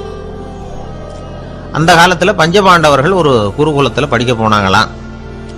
ஏற்கனவே அங்கே ஒரு 15 பேர் இருந்திருக்கிறாங்க. இவங்களையும் சேர்த்து மொத்தம் 20 பேர். எல்லாரும் ரொம்ப ஆர்வத்தோடு அங்கே தங்கி படிச்சுக்கிட்டு இருக்கிறாங்க. 2 வருஷம் ஓடி போச்சு. எல்லாரும் ஊருக்கு திரும்ப வேண்டிய நேரம். ஆசிரியர் ஒவ்வொருத்தராக கூப்பிட்டார். இது வரைக்கும் என்ன கற்றுக்கிட்ட அப்படின்னு கேட்டார். அவங்க தாங்கள் எழுதி வச்சிருந்ததை சொன்னாங்க, கற்றுக்கிட்டதை சொன்னாங்க. அங்கே படிக்க வந்தவங்க எல்லாருமே புத்திசாலிகள். அது மட்டும் இல்லை, பல பேர் அரச குடும்பத்தை சேர்ந்தவங்க, இளவரசர்களாக வேற இருக்கிறவங்க. அதனால் அவங்கக்கிட்ட அபாரமான கல்வி அறிவை எதிர்பார்த்தார். ஒருத்தன் தான் எழுதி வச்சிருந்த சரித்திர பாடம் பூராவையும் படித்து காட்டினான். இன்னொருத்தன் தான் எழுதி வச்சிருந்த பூகோள பாடம் பூராவையும் படித்து காட்டினான். இப்படி ஒவ்வொருத்தராக அவங்க படித்தது என்னங்கிறத படித்து காட்டிவிட்டு போனாங்க. கடைசியாக தர்மர் வந்தார். பேசாமல் நிற்கிறார். தன் கையில் இருந்த ஓலைச்சுவடி கேட்ட அவர் பிரிக்கவே இல்லை. ஆசிரியர் இவர்கிட்ட தான் அதிகமாக எதிர்பார்த்தார். ஆனால் இவரோ பேசாமல் நின்றுட்டு இருக்கிறார். நீ என்ன கற்றுக்கிட்ட சொல்லு, ஓலைச்சுவடியை பிரித்து படினார் அந்த முனிவர். தர்மர் அசையவே இல்லை. மெதுவாக சொன்னார், ஐயா, நான் கற்றுக்கிட்டது ஒன்றே ஒன்று தான். அதுதான் வாழ்க்கையில் எனக்கு ரொம்ப முக்கியமான பாடமாக அமையும் அப்படின்னார். என்னது, என்கிட்ட 2 வருஷ காலமாக படிச்சு விட்டு கடைசியில் கற்றுக்கிட்டது ஒன்றே ஒன்று தானா அப்படின்னார் முனிவர். அவருக்கு ஒன்றும் புரியல. மற்ற மாணவர்களை விட இவர் பண்புகள்ல உயர்ந்தவர், அறிவுல சிறந்தவர், வயசுல முதிர்ந்தவர். இவரே இப்படி சொன்னா மற்றவங்க நிலைமை என்னத்துக்கு ஆறுது? அவங்க ரொம்பவும் கெட்டு போயிடுவாங்களே அப்படின்னு அவர் யோசனை பண்ணார். தர்மா, நல்லா யோசனை பண்ணி பதில் சொல்லு. 2 வருஷமா நீ கத்துக்கிட்டது என்ன அப்படின்னு தானே நான் கேட்குறேன். அதை கொஞ்சம் யோசனை பண்ணி சொல்லுன்னார் முனிவர் கொஞ்சம் கோபமா. தர்மர் முகத்துல எந்த மாறுதலுமே இல்லை. இல்லையா, 2 வருஷமா நான் கத்துக்கிட்ட முக்கியமான பாடம் ஒன்னே ஒண்ணுதான்னார். இப்போ அந்த முனிவருக்கு கோபம் அதிகமா வந்துடுது. ஏன்பா, உனக்கு வெக்கமா இல்லையா? உன்னை விட வயசுல குறைஞ்சவங்க எவ்வளவு பாடம் கத்துக்கிட்டு இருக்கிறாங்க, எவ்வளவு விரிவா அவங்க படிச்சு காட்டினாங்க. நீயும் கூட நிறைய குறிச்சு வச்சிருக்கிற போல இருக்க, அதை ஏன் பிரிச்சு படிக்க கூடாது அப்படின்னார். ஐயா, நான் சொல்றது உங்களுக்கு ஏமாற்றமா இருந்தா என்னை மன்னிக்கணும். நான் ரொம்ப முக்கியமா கத்துக்கிட்டு இருக்கிறது ஒன்னே ஒண்ணுதான், மற்ற எதையும் சொல்றதுக்கு விரும்பலன்னார். மாணவர்கள்லாம் சிரிச்சுட்டாங்க. முனிவருக்கு கோபம் அளவுக்கு மீறி வந்துட்டு ஓங்கி அரைஞ்சு விட்டார் தர்மரை அவர் கண்ணத்துல. தர்மர் கண்ணை செவந்து போட்டுது, கண்கள் கலங்கி போச்சு. ஆனாலும் அவர் அமைதியை இழக்கல, தலை குனிஞ்சு நிற்கிறார். இவருடைய புடிவாதம் முனிவருக்கு இன்னும் ஆத்திரத்தை உண்டாக்கி விட்டது. இன்னொரு கண்ணத்திலே அரைஞ்சார். எல்லாரும் பயந்து போய் அமைதியா நின்றுட்டு இருக்கிறாங்க. முனிவர் கத்துறார், அப்படி நீ கத்துக்கிட்ட அந்த முக்கியமான பாடம் தான் என்ன, அதையாவது சொல்லு அப்படின்னார். ஐயா, அதை மட்டும் ஒரு ஓலைச்சுவடியில தனியா குறிச்சு வச்சிருக்கிறேன், இந்தாங்க, இதை நீங்களே படிச்சு பாருங்கன்னார். தர்மர் ஓலைச்சுவடியை நீட்டினார். முனிவர் அதை வாங்கி பிரிச்சார், சத்தம் போட்டு படிச்சார். என்ன எழுதியிருக்காருன்னா, எப்படிப்பட்ட சோதனை ஏற்பட்டாலும் நிதானம் இழந்து கோபத்துக்கு ஆளாகக்கூடாது அப்படின்னு. இதான் அந்த ஓலைச்சுவடியில் அவர் எழுதி வச்சிருந்தது. அந்த ஒரு கணத்திலேயே முனிவரும் எல்லா மாணவர்களும் தர்மரை புரிஞ்சுக்கிட்டாங்களாம். அவர் கத்துக்கிட்டது ஏட்டு சுரக்கா இல்லை, வாழ்க்கையில பயன்படக்கூடிய முக்கியமான அனுபவ பாடம். முனிவர் கண்களில் கண்ணீர். தர்மரை அன்போட கட்டி தழுவிக்கிட்டார். அப்புறம் சொன்னார், தர்மா, என்னை மன்னிச்சிரு, நீ மாணவன் இல்லை, ஆசிரியன். நான் இதுவரைக்கும் தெரிஞ்சுக்காத அனுபவ பாடத்தை நீ இப்போ எனக்கு கற்றுக் கொடுத்துட்ட அப்படின்னு சொன்னாராம். அதனால நிதானம் தவறக்கூடாதுங்கிறது ரொம்ப முக்கியமான ஒரு செய்தி. ஒரு ஆசிரியர் மாணவனை ஒரு கண்ணத்துல ஓங்கி அரைஞ்சுட்டார். இவன் நிதானம் தவறல, அமைதியா நின்றுகிட்டு இருந்தான். அவர் ஒரு தடவை அரைஞ்சதும் எப்படி உன்னால நிதானம் தவறாம இருக்க முடிஞ்சுது அப்படின்னு கேட்டாங்க நண்பர்கள். அவன் சொன்னான், நான் நிதானம் தவறி இருந்தா எங்க வாத்தியார் இன்னொரு கண்ணத்திலையும் அரைஞ்சிருப்பார், அது அதை விட பலமா இருக்கும், அதனாலதான் நான் அப்படி இருந்தேன் அப்படின்னு நானா. ஆக நாம தெரிந்து கொள்ள வேண்டியது, வாழ்க்கையில நிதானம் தவறாமல் இருக்க வேண்டும்.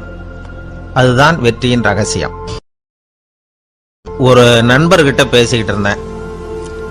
அவருடைய உறவினர் ஒருத்தர் ஒரு நேர்முக தேர்வுக்கு போயிருந்தாராம், இன்டர்வியூக்கு. ரொம்பவும் பொறுப்பாகவும் கவனமாகவும் செயல்பட வேண்டிய பதவிக்கான நேர்காணல் அது. இவர் எழுத்து தேர்வுல ஏராளமான மதிப்பெண்கள் வாங்கிவிட்டார்.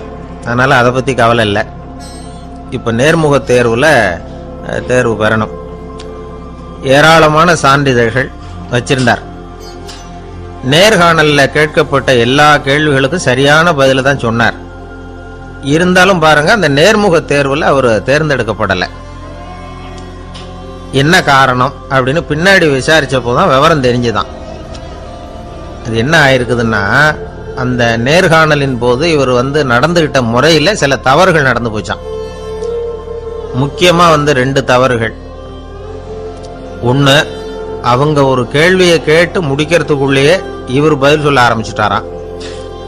2வது என்னன்னா, இவர் நாற்காலியில தாராளமா இயல்பா சாஞ்சி உட்காராம நாற்காலி முனையில உட்கார்ந்து இருந்தாராம். இந்த 2 விதமான செயல்பாடுகளும் இவர் அவசரப்படுறவர், பதற்றப்படுறவர் அப்படிங்கிறதுக்கான அடையாளங்கள். அதாவது கேள்வியை கேட்டு முடிக்கிறதுக்குள்ளேயே முந்திக்கிட்டு பதில் சொல்றது. 2வது, நாற்காலியில இயல்பா தாராளமா உட்காராம நாற்காலி முனையில உட்கார்றது. பார்க்க போற வேலைக்கு அவசரம், பதற்றம் இது 2 இருக்கப்படாதான். அதனால மார்க் இருந்தும் சர்டிபிகேட் இருந்தும் அந்த வேலை வாய்ப்பு அவருக்கு கிடைக்கல. வேலை கொடுக்கறவங்க நம்ம கிட்ட இருந்து என்னதான் எதிர்பார்க்கறாங்க, இதை தெரிஞ்சு வச்சுக்கிறது நல்லது. முதல்ல, மற்றவர்களுடன் தொடர்பு கொள்ளும் திறமை, அதாவது எபிலிட்டி டு கம்யூனிகேட். நீங்க நினைக்கிறத அழகா தொகுத்து வகைப்படுத்தி சொல்ல தெரியுதான்னு பார்ப்பாங்க. உங்க திட்டங்களை அடுத்தவங்க ஏற்றுக்கொள்ளக்கூடிய விதத்துல வெளிப்படுத்துறதுக்கு உங்களால முடியுதான்னு பார்ப்பாங்க. இதுக்கு என்ன செய்யறது? குழப்பம் இல்லாம சிந்திக்கணும், குழப்பம் இல்லாம பேசணும். 2வது விஷயம் என்னன்னா புத்திசாலித்தனம், அதாவது இன்டெலிஜென்ஸ். ஏத்துக்க போற வேலையை நல்ல விதமா செய்ய முடியுமா உங்களால? அதை எந்தெந்த வழியில செய்யலாம் அப்படிங்கிறத உங்களால தீர்மானிக்க முடியுமா? அந்த வேலைக்கான புது புது யோசனைகளை உங்களால சொல்ல முடியுமா அப்படின்னு பார்ப்பாங்க. இது இன்டெலிஜென்ஸ். மூணாவது தன்னம்பிக்கை, அதாவது செல்ஃப் கான்ஃபிடன்ஸ். உங்களுக்கு அது உண்டா அப்படிங்கிறத கவனிப்பாங்க. எந்த சூழ்நிலையையும் சமாளிக்கணும், எப்படிப்பட்ட மனிதர்களையும் சமாளிக்கிற தைரியம் வேணும், அடுத்தவங்களை நமக்கு சாதகமா திருப்பக்கூடிய தன்னம்பிக்கை வேணும். நாலாவது பொறுப்புகளை முன்வந்து ஏற்றுக்கொள்ளுதல், வில்லிங்னஸ் டு அக்செப்ட் ரெஸ்பான்சிபிலிட்டி. பொறுப்புகள்ல இருந்து நழுவி போக ஆசைப்படாம செஞ்சு முடிக்கணும். அஞ்சாவது முன் வருதல், இனிஷியேட்டிவ். வேலையோட முக்கியத்துவம் உணர்ந்து அதை ஏத்துக்கிட்டு தகுந்த நடவடிக்கைகளை தயங்காம எடுக்கிறதுக்கு முன் வரணும். ஆறாவது என்னன்னு கேட்டீங்கன்னா தலைமைத்துவம், லீடர்ஷிப். 4 பேருக்கு தலைமை தாங்கி நல்ல விதத்துல நடந்துக்க தெரியுதா? ஏழாவது கற்பனை திறன், இமேஜினேஷன். சில பிரச்சனைகள் வரக்கூடும் அப்படின்னு முன்கூட்டியே யூகிச்சு அதுக்கு தகுந்த மாதிரி நடவடிக்கை எடுக்கிற திறமை உண்டா அப்படிங்கிறத பார்ப்பாங்க. எட்டாவது என்னன்னா வளைந்து கொடுத்தல், பிளெக்சிபிலிட்டி. சூழ்நிலைக்கு தகுந்த மாதிரி, மாற்றங்களுக்கு தகுந்த மாதிரி அனுசரித்து நடந்துக்கிறதுக்கு தெரியுதா உங்களுக்கு அப்படிங்கிறத கவனிப்பாங்க. அடுத்தது திறமைகளை வெளிக்கொணரும் திறமை, இன்டர்பர்சனல் ஸ்கில்ஸ். அடுத்தவங்க கிட்ட இருக்கிற திறமையை கண்டுபிடிச்சி அதை நல்ல விதத்தில் ஊக்கப்படுத்தி பயன்படுத்த தெரியுதா அப்படின்னு பார்ப்பாங்க. ஆறாவது சுய அறிவு, செல்ஃப் நாலேஜ். அடுத்தவங்க நம்மளை பற்றி என்ன நினைக்கிறாங்க அப்படிங்கிறத நம்மளால் புரிஞ்சுக்க முடியுதாங்கிறது முக்கியம். அடுத்தது போட்டி மனப்பான்மை, காம்படிட்டிவ்னஸ். அடுத்தவங்களை ஒப்பிட்டு பார்த்து அதை விட ஒரு படி மேலே வரணுங்கிற குணம் வேணும். இதுக்கு அடுத்தது என்னன்னா குறிக்கோளை வெல்லுதல், கோல் அச்சீவ்மெண்ட். குறிக்கோளை சவாலாக எடுத்துக்கிட்டு அதை அடையணும். அப்புறம் வேறுபட்ட திறமைகள், ஒகேஷனல் ஸ்கில்ஸ். பதவிக்கு வேண்டிய திறமைகள் தவிர மற்ற திறமைகள் எதுவும் உண்டாங்கிறது முக்கியம். நமக்கு வேலை கொடுக்கணும்னு நினைக்கிறவங்க நம்ம கிட்ட இருந்து இவ்வளவும் எதிர்பார்ப்பாங்க. அதுக்கு தகுந்த மாதிரி நம்மளை நாமே தயார்படுத்திக்கணும். எனக்கு வேண்டப்பட்ட ஒருத்தர் ஒரு இன்டர்வியூக்கு போயிட்டு வந்தார், நேர்காணலுக்கு. எப்படி இருந்தது இன்டர்வியூன்னு விசாரித்தேன். நான் போனேன். அவர் கேட்ட எல்லா கேள்விக்கும் அவர் எதிர்பார்த்தது மாதிரி எல்லா பதிலையும் சொன்னேன். கடைசியாக நான் எதிர்பார்க்காத ஒரு தகவலை அவர் சொன்னார் அப்படின்னார். என்னன்னு கேட்டேன். அவரும் என்ன மாதிரியே இன்டர்வியூக்கு வந்தவர் தானா, சும்மா என்ன கேள்வி கேட்டுக்கிட்டு உட்காந்துருந்தாராம் அப்படின்னார். அதனால ஒரு நேர்காணலுக்கு போறதுக்கு முன்னாடி என்ன எதிர்பார்க்கறாங்க அப்படிங்கறத தெரிஞ்சுக்கிட்டு போனா வெற்றி நிச்சயம். வாழ்க்கையில ரொம்பவும் அடிபட்டு அல்லல் போட்டுக்கிட்டு இருக்கிற ஒருத்தர் வந்தார். மனசு ரொம்பவும் நொந்து போய் பேசினார். இந்த உலகத்துல மனுஷனா பிறந்ததை விட மாடா பிறந்திருக்கலாம் சார் அப்படின்னார். திடீர்னு என்கிட்ட இப்படி சொன்னா அதுக்கு நான் என்னங்க பண்ண முடியும் அப்படின்னேன். உங்ககிட்ட வரணும்னு தோணுச்சு, அதனால வந்தேன் அப்படின்னார். சரிங்க, இப்படி ஒரு யோசனை வந்ததுக்கு என்ன காரணம் அப்படின்னு சொல்லி அவர்கிட்ட கேட்டேன். அதுக்கு அவர் சொன்னார், என் பையனுக்கு வேலை தேடுறேன் கிடைக்கல, பொண்ணுக்கு மாப்பிள்ளை தேடுறேன் கிடைக்கல, வீடு கட்டுறதுக்கு கடன் கேட்குறேன் கிடைக்கல. மாடா பிறந்திருந்தா இது மாதிரி கவலையெல்லாம் கிடையாதுல்ல, பேசாம வைக்கோலை தின்னுக்கிட்டு அசை போட்டுக்கிட்டே கடந்து விடலாமே அப்படின்னாரு அலட்சியமா. அதுக்கப்புறம் தான் அவர் சொன்ன கருத்தை நானும் கொஞ்சம் அசை போட ஆரம்பிச்சேன் மனசுக்குள்ள. இப்போ இயற்கையை பொறுத்த வரைக்கும் அது நாம எல்லாரும் மகிழ்ச்சியா வாழணும் அப்படின்னு தான் விரும்புது. விலங்குகள், பறவைகள், தாவரங்கள், அப்புறம் மற்ற உயிரினங்கள் எல்லாமும் நல்லபடியா இருக்கணும் அப்படிங்கிறது தான் இயற்கையோட விருப்பம். அதுல ஒன்றும் சந்தேகம் இல்லை. இயற்கையோட அமைப்பை கொஞ்சம் கவனிச்சு பார்த்தா அதை நாம நல்லா புரிஞ்சுக்கலாம். இருந்தாலும் இந்த ஆள் சொன்னதை கேட்ட பிறகுதான் ஒரு முக்கியமான வேறுபாடு புரிஞ்சுது. அதாவது இந்த உலகத்துல உள்ள முக்கியமான பிரச்சனைகள் 6. அந்த 6 பிரச்சனைகளும் ஆடு மாடுகளுக்கு கிடையாது, மரம் செடி கொடிகளுக்கு கிடையாது. ஆனா மனுஷன் அந்த 6 பிரச்சனைகளையும் சந்திக்க வேண்டியிருக்கு. சரி, அந்த 6 பிரச்சனைகள் என்னென்ன தெரியுமா? முதல்ல இந்த ஆடு மாடுலாம் நமக்குன்னு சொந்தமா ஒரு வீடு இல்லையே அப்படின்னு கவலைப்பட்டுக்கிட்டு இருக்கிறது இல்லை. ஆனா மனிதனுக்கு வீடு தேவைப்படுது. இது ஒரு வித்தியாசம். இப்ப 2வது பிரச்சனை என்னன்னா ஆடை பிரச்சனை.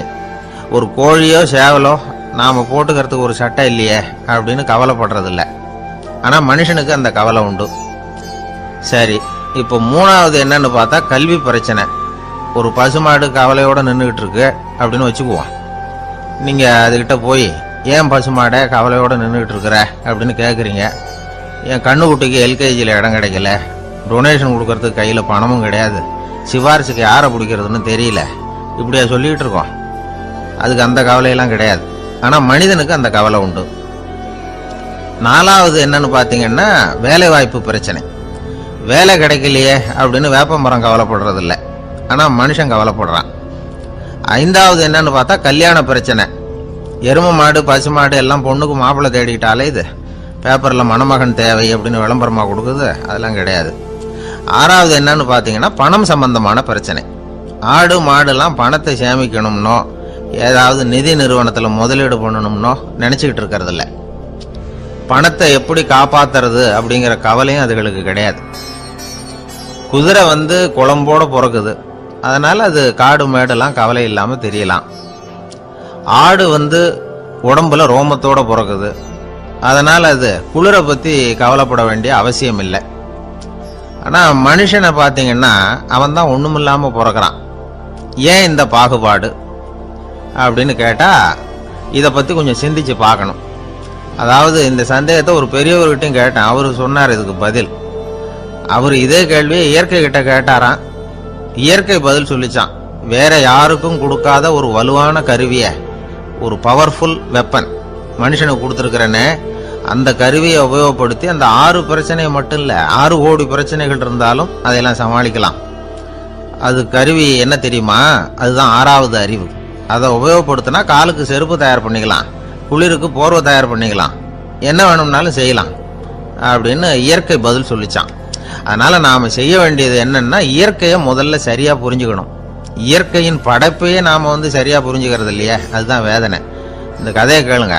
இப்போ நகரத்திலிருந்து ஒரு ஆள் கிராமத்துக்கு வந்தான். அங்கே ஒரு சிறுவன் மாடு மேய்ச்சிக்கிட்டு இருந்தான். நகரத்து ஆள் சொன்ன, எவ்வளவு அழகான பசு, அது சரி இதுக்கெல்லாம் ஏன் கொம்பு இல்லைன்னா.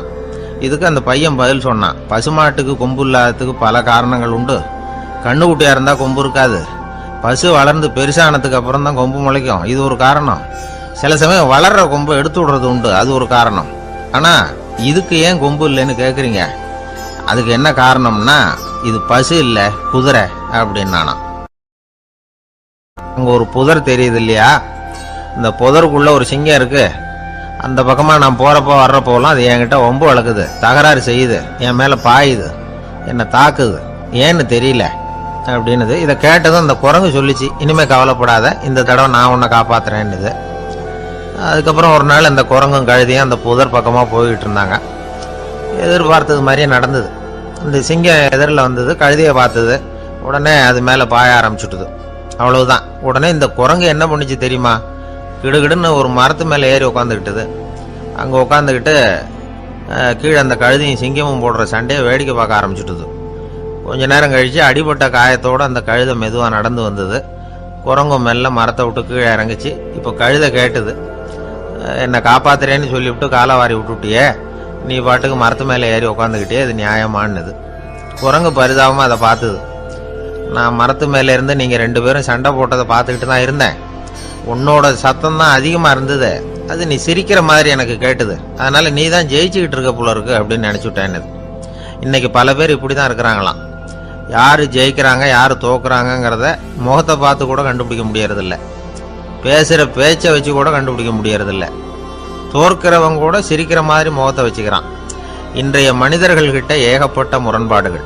பொய் முகங்களோட உலவுகிறவர்கள் தான் அதிகம். உண்மை முகம் எங்கே இருக்குது அப்படிங்கிறத புரிஞ்சுக்கிட்டு நண்பர்களை தேர்ந்தெடுக்கணும் அப்படிங்கிறது ஒரு முக்கியமான கருத்து. கடவுள் இந்த உலகத்தை படைச்சுட்டு அதுக்கப்புறமும் கொஞ்ச நாள் இங்கேயே தங்கியிருந்தாராம். அப்போ தான் அவருக்கு ஒரு உண்மை புரிஞ்சுதான், இந்த உலகத்தில் தங்கி இருக்கிறது எவ்வளவு இடைஞ்சல்னு. தினமும் மனிதர்கள் தேடி ஏதாவது புகார் சொல்லிக்கிட்டே இருந்தாங்களாம், எனக்கு அது வேணும் இது வேணும்னு கேட்டுக்கிட்டே இருந்தாங்களாம். சில பேர் வந்தாங்க, நாங்கள் விவசாயம் பண்ணுறோம், தண்ணி இல்லாமல் பயிர் காயுது, எங்களுக்கு மழை வேணும் அப்படின்னாங்க. அவங்க போனதும் அதுக்கப்புறம் சில பேர் வந்தாங்க, நாங்கள் மண்பானை செய்கிறவங்க நிறைய பானை செஞ்சு வச்சுருக்குறோம், மழை பெஞ்சால் எல்லாம் கரைஞ்சி வீணாக போயிடும், அதனால் இன்றைக்கி மழை பெய்யக்கூடாதுன்னாங்க. கடவுள் பார்த்தார், அவருக்கு என்ன பண்ணுறதுன்னே தெரியல, ஏகப்பட்ட குழப்பம், தலையை பிச்சுக்கலாம் போல இருந்தது, கிட்டத்தட்ட பைத்தியம் பிடிக்கிற அளவுக்கு ஆயிட்டுது. எல்லாருடைய ஆசைகளையும் அவரால் நிறைவேற்ற முடியல, ஏன்னா ஒன்றுக்கு ஒன்று முரண்பாடாக இருந்தது. ஒரு நாள் தன்னுடைய அமைச்சரவையை கூட்டி ஆலோசனை கேட்டார், என்ன செய்யலாம்னு சொல்லுங்கன்னார். இது என்ன பிரமாதம், பேசாமல் இமயமலை அடிவாரத்தில் போய் உட்காந்துங்க, யாரும் தொந்தரவு பண்ண மாட்டாங்கன்னாங்க. அங்கேயும் மனிதர்கள் வர ஆரம்பிச்சுருவாங்களேன்னார் கடவுள். சரி அப்படின்னா சந்திரன்ல போயிருந்துக்கலாமேன்னாங்க. அங்கேயும் மனுஷன் குடி வர போறான் அப்படின்னார் கடவுள். வெகு தூரத்துக்கு அப்பால் உள்ள நட்சத்திர மண்டலத்துக்கு போயிடலான்னாங்க. இதெல்லாம் நிரந்தர தீர்வாகாது. நிரந்தரமா இந்த மனிதனுடைய தொல்லையிலிருந்து நான் விடுபடணும், அதுக்கு ஏதாவது வழி சொல்லுங்கன்னார் கடவுள். ஒரு வயசான ஆள் வந்தார். கடவுளுக்கு காதோட காதா ஒரு வழியை சொன்னார். கடவுளுக்கு முகம் மலர்ந்தது. அதுதான் சரி, அப்படியே செஞ்சுடலான்னார். அந்த ஆள் சொன்ன ரகசியம் என்ன தெரியுமா? மனிதனால அடைய முடியாத ஒரு இடம் இருக்கு, அது வேற எங்கேயும் இல்லை, அவனுக்கு உள்ளே இருக்குது. அங்க போய் மறைஞ்சுங்க, அதுக்கப்புறம் மனிதர்களால உங்களுக்கு தொந்தரவு இருக்காதுன்னார். மனிதன் நினைக்காத இடம் அதுதான். அதாவது உள்ளுக்குள்ள இருக்கிற உண்மையை புரிஞ்சுக்காம வெளியில எங்கேயோ அது இருக்கிறதாக நினைச்சு வரட்டிட்டு அலையறான் மனுஷன். உள்ளே இருக்கிற உண்மை புரிஞ்சா நாம தன்னம்பிக்கையோட தலை நிமிர்ந்து வாழலாம். வேடிக்கையா ஒரு கதை சொல்லுவாங்க. இதை பாருங்க, நம்ம பையன் எங்க பணம் வச்சாலும் எடுத்து விடுறான், என்ன பண்றதுன்னாங்க அம்மா. அப்பா கொஞ்ச நேரம் யோசனை பண்ணார். அதுக்கப்புறம் சொன்னார், அவன் கண்ணுல படாத இடமா நம்ம வீட்டில் இருக்கிறது ஒரே இடம் தான், அங்க பணத்தை வை திருட்டு போவாதுன்னார். அது எந்த இடம்னு கேட்டாங்க. அதுதான் அவன் பாட புஸ்தகம், அதுல வச்சிரு, அவன் தொடவே மாட்டான். பாட புத்தகத்தை தொடாம பரீட்சையில வெற்றி பெற முடியாது அப்படிங்கிறத புரிஞ்சுக்கணும். உள்ளே இருக்கிற உண்மையை தொடாமல் வாழ்க்கையில வெற்றி பெற முடியாது. அதனால உண்மையை புரிஞ்சுக்கிட்டா வாழ்க்கையில வெற்றி நிச்சயம். கத்தியை தீட்டாதே புத்தியை தீட்டு அப்படின்னு ஒரு பெரியவர் புத்தி சொன்னார். அதை கேட்ட ஒரு இளைஞன், அது எப்படி பெரியவரை புத்தியை தீட்டுறது? கத்தியை தீட்டுன்னு சொன்னா ஒரு கருங்கல்ல கத்தியை தேய்க்கலாம், புத்தியை தீட்டுன்னு சொன்னா எப்படி தலையை கொண்டுட்டு போய் தரையில தேய்ச்சிட்டு இருக்க முடியுமா அப்படின்னா.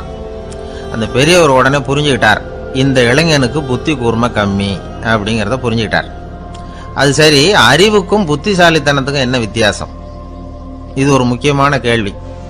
அறிவுன்னா என்ன, புத்திசாலித்தனம்னா என்ன? இதே கேள்வியை சாக்ரட்டிஸ் கிட்ட அவருடைய சீடன் ஒருத்தன் கேட்டானா. ஐயா, அறிவுக்கும் புத்திசாலித்தனத்துக்கும் என்னங்க வித்தியாசம் அப்படின்னு கேட்டிருக்கான்.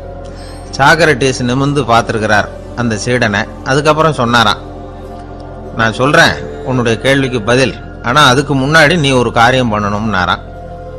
என்னங்க செய்யணும் சொல்லுங்கன்னு இருக்கான்.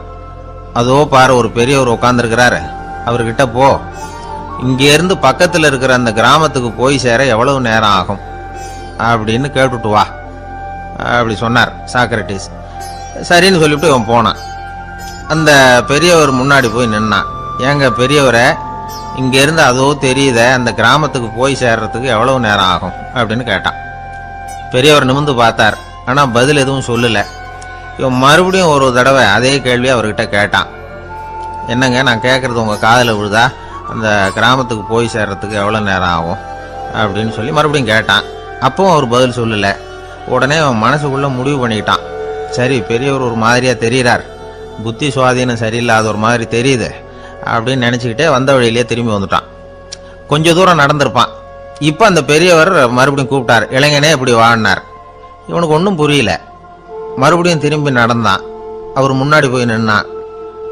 பெரியவர் சொன்னார், தம்பி, இங்கேருந்து அந்த கிராமத்துக்கு போய் சேர்றதுக்கு 5 நிமிஷம் ஆகும் அப்படின்னார். இப்போ அந்த இளைஞன் அந்த முதியவரை ஒரு மாதிரியா பார்க்க ஆரம்பிச்சான். அதுக்கப்புறம் கொஞ்சம் யோசிச்சான். பிறகு அவர்கிட்டே கேட்டுட்டான், ஏங்க பெரியவரை, இதே பதில அப்பவே என்கிட்ட சொல்லியிருக்கலாமே, என்னை திரும்பி போன்னு சொல்லிவிட்டு பாதி தூரம் போனதுக்கு அப்புறம் மறுபடியும் கூப்பிட்டு அதுக்கப்புறம் இப்படி சொல்றீங்களே, இது நியாயமா அப்படின்னா. பெரியவர் சிரிச்சார்.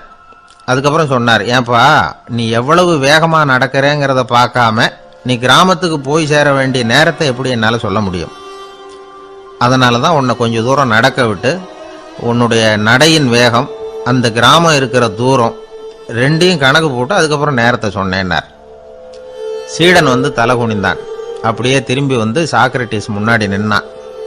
சாக்ரட்டிஸ் இப்போ சொல்றார், தம்பி, அதுக்கு பேர் தான் புத்திசாலித்தனம். இந்த அறிவு கூர்மை வந்து எல்லா இளைஞர்களுக்கும் வரணும் அப்படிங்கிறதுக்காகத்தான் கத்தியை தீட்டாத புத்தியை தீட்டு அப்படின்னு பெரியவங்கள்லாம் சொல்லிட்டு இருக்கிறாங்க. புத்தியை தீட்டுறவங்கெல்லாம் வாழ்க்கையில் அறிவாளியாராங்க, தீட்டாதவங்க கோமாளியாராங்க. இதுதான் இன்னைக்கு நடக்கிறது. அதனால அறிவு கூர்மைங்கிறது வேற.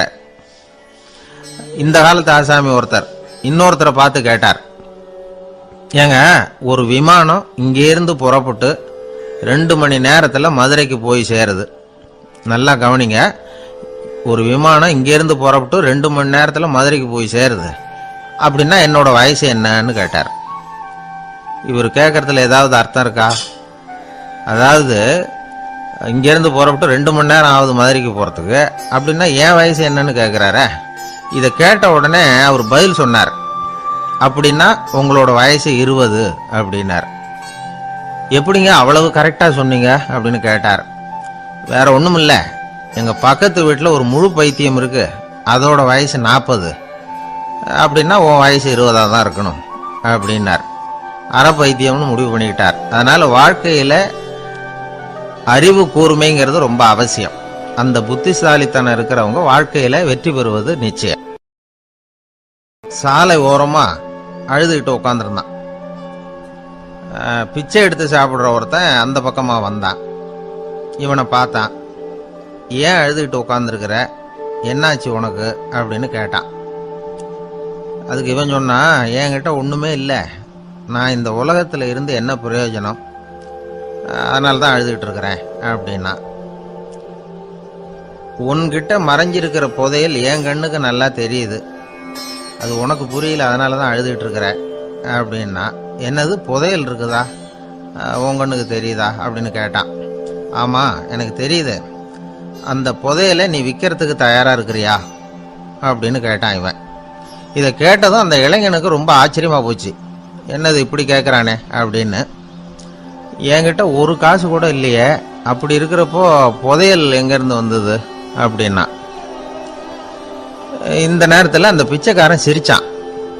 இப்படி தான் இந்த உலகத்தில் எல்லாரும் சொல்லிகிட்டு இருக்கிறாங்க, என்கிட்ட ஒன்றுமே இல்லை ஒன்றுமே இல்லைன்னு சொல்லி.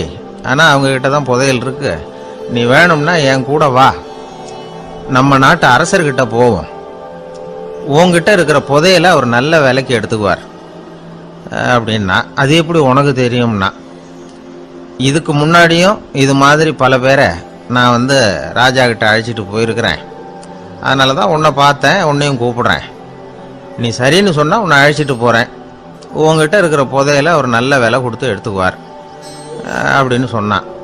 இவன் இப்படி சொல்கிறதும் அந்த இளைஞனுக்கு ஒன்றுமே புரியல. இது என்னது இந்த ஆள் இப்படி சொல்லிகிட்டு இருக்கிறான், நம்மகிட்ட என்ன இருக்குது, அதுவும் இல்லாமல் இவனே பிச்சை எடுத்து சாப்பிட்டுக்கிட்டு இருக்கிறான், இவன் போய் நம்மளை ராஜா கிட்ட அழைச்சிட்டு போகிறதா போகிறேங்கிறானே என்ன அப்படின்னு சொல்லி அவன் யோசனை பண்ணான். என்ன யோசிக்கிற, உனக்கு பணம் வேணும்னா என்னோட வா அப்படின்னா. இளைஞன் ஒரு முடிவுக்கு வந்தான். சரி, இங்கேயே உட்காந்துக்கிட்டு இருக்கிறத விட அங்கேயாவது போய் பார்ப்போமே, இங்கே அழுதுட்டு உட்காந்துருக்கிறதுல என்ன பிரயோஜனம், ஏதோ கூப்பிடுறான் போய் பார்த்துட்டு வருவோமே அப்படின்னு சொல்லி அவன் கூட புறப்பட்டான். பிச்சைக்காரன் முன்னாடி போயிட்டே இருக்கிறான், இந்த இளைஞன் பின்னாடி நடந்து போயிட்டு இருக்கான். 2 பேரும் அரண்மனையை நோக்கி போறாங்க. பாதி வழி போயிருப்பாங்க. வழியில் அந்த பிச்சைக்காரன் சொன்னான், இதை பாரு, முன்னாடியே சில விஷயங்களை நாம் பேசிக்க வேண்டியிருக்கு, சரியா தெளிவா முடிவு எடுத்துக்கிட்டு அதுக்கப்புறம் ராஜா கிட்ட போகணும். ஏன்னா அங்க போய் அது முடியாது இது முடியாதுன்னு நாம நமக்குள்ள சண்டை போட்டுக்கிட்டு இருக்க முடியாது. ராஜாவுக்கு விலையை பத்தி கவலையே இல்லை, எவ்வளவு சொன்னாலும் நமக்கு பணம் கிடைச்சிரும். ஆனா அதுக்கப்புறம் நான் இதை விற்கிறதுக்கு தயாரா இல்லைன்னு சொல்லிடக்கூடாது. அதனால புதையலை விற்கிறதா இல்லையாங்கிறத இங்கேயே தெளிவா முடிவு செஞ்சுக்கணும், இல்லைன்னா ராஜா கிட்ட போய் அங்க போய் குழப்பிட்டு இருக்க முடியாது அப்படின்னு சொன்னான்.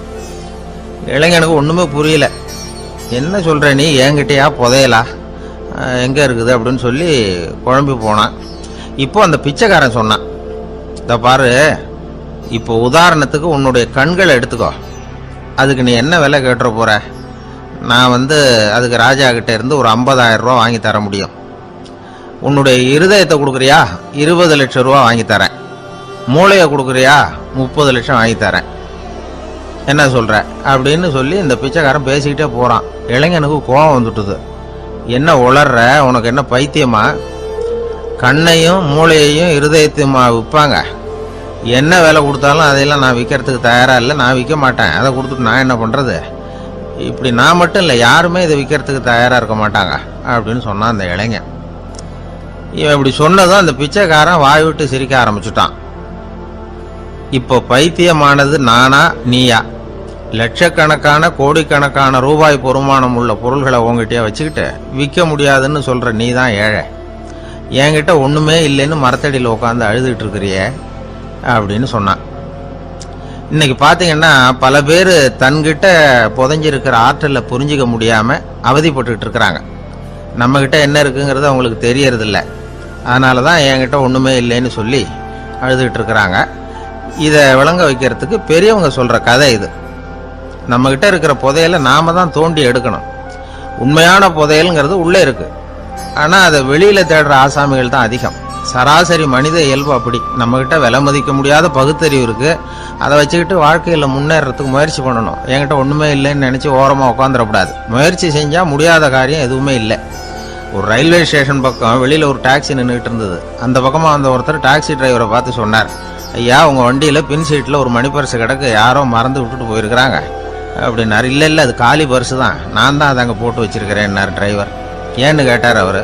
அதுக்கு டிரைவர் சொன்னாரு, அதை பார்க்குற யாராவது அதை எடுத்துக்கலாம்ங்கிற ஆசையிலையாவது சவாரிக்கு வருவாங்க, அதுக்காக தான் போட்டு வச்சிருக்கிறேன் அப்படின்னார்.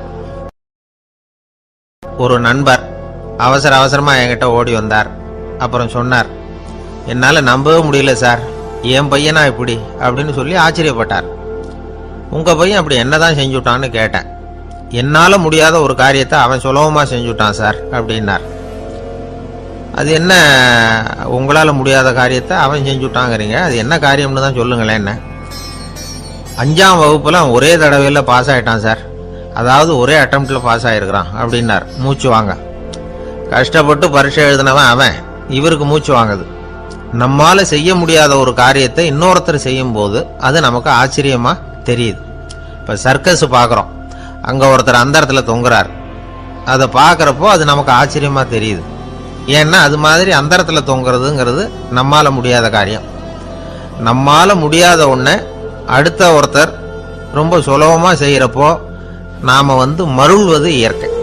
இதைத்தான் தொல்காப்பியம் மருட்கை அப்படின்னு சொல்லுது. இந்த வியப்பு இருக்குதே, இது 4 வகையில ஏற்படுதான். அதையும் தொல்காப்பியம் தான் சொல்லுது. அது என்ன 4 வகை அப்படின்னா, முதல் வகை எப்படின்னா புதுமையான அரிய செயல்களை செய்வது. 2வது வகை என்னன்னா பெரிய செயல்களை செய்யறது. 3வது வகை எப்படின்னா மிக நுட்பமான செயல்களை செய்யறது. 4வது வகை ஆக்கம் தரும் செயல்களை செய்யறது. புதுமை, பெருமை, சிறுமை, ஆக்கமோடு மதினம் சாலா மருட்கை 4 அப்படிங்கிறது தொல்காப்பியம். இன்னைக்கு விஞ்ஞானம் புதுசா எதையோ கண்டுபிடிச்சிக்கிட்டு இருக்குது. அந்த கண்டுபிடிப்புகளை எல்லாம் பார்க்கறப்போ ஆரம்பத்துல ஆச்சரியமா இருக்கு, அதுக்கப்புறம் நமக்கு பழகி போடுது. வானொலி பெட்டி புதுசா வந்தப்போ அதை சுற்றி எவ்வளவு கும்பல், ஒரு பெட்டி பேசுது அப்படிங்கிறது எவ்வளவு வியப்புக்குரிய விஷயம். இப்ப யாரும் வானொலி பெட்டியை ரொம்ப ஆச்சரியத்தோட பாக்குறது இல்ல. வச்சிருந்தாதான் ஆச்சரியமா பார்ப்பாங்க சில பேர். இந்த காலத்துல இப்படி வச்சிருக்கிறாரேன்னு சொல்லி மாறா அதை அலட்சியமாவும் பார்க்க ஆரம்பிச்சுட்டாங்க. மதினம் சாலா மருட்கை அப்படின்னு ஒரு சொற்றொடர் வருது பாருங்க, அதுல கருத்தாழம் உண்டு. எதை பத்தியும் போதுமான அளவு புரிஞ்சிக்காதப்போ ஒருத்தர் ஆச்சரியப்படுறார்.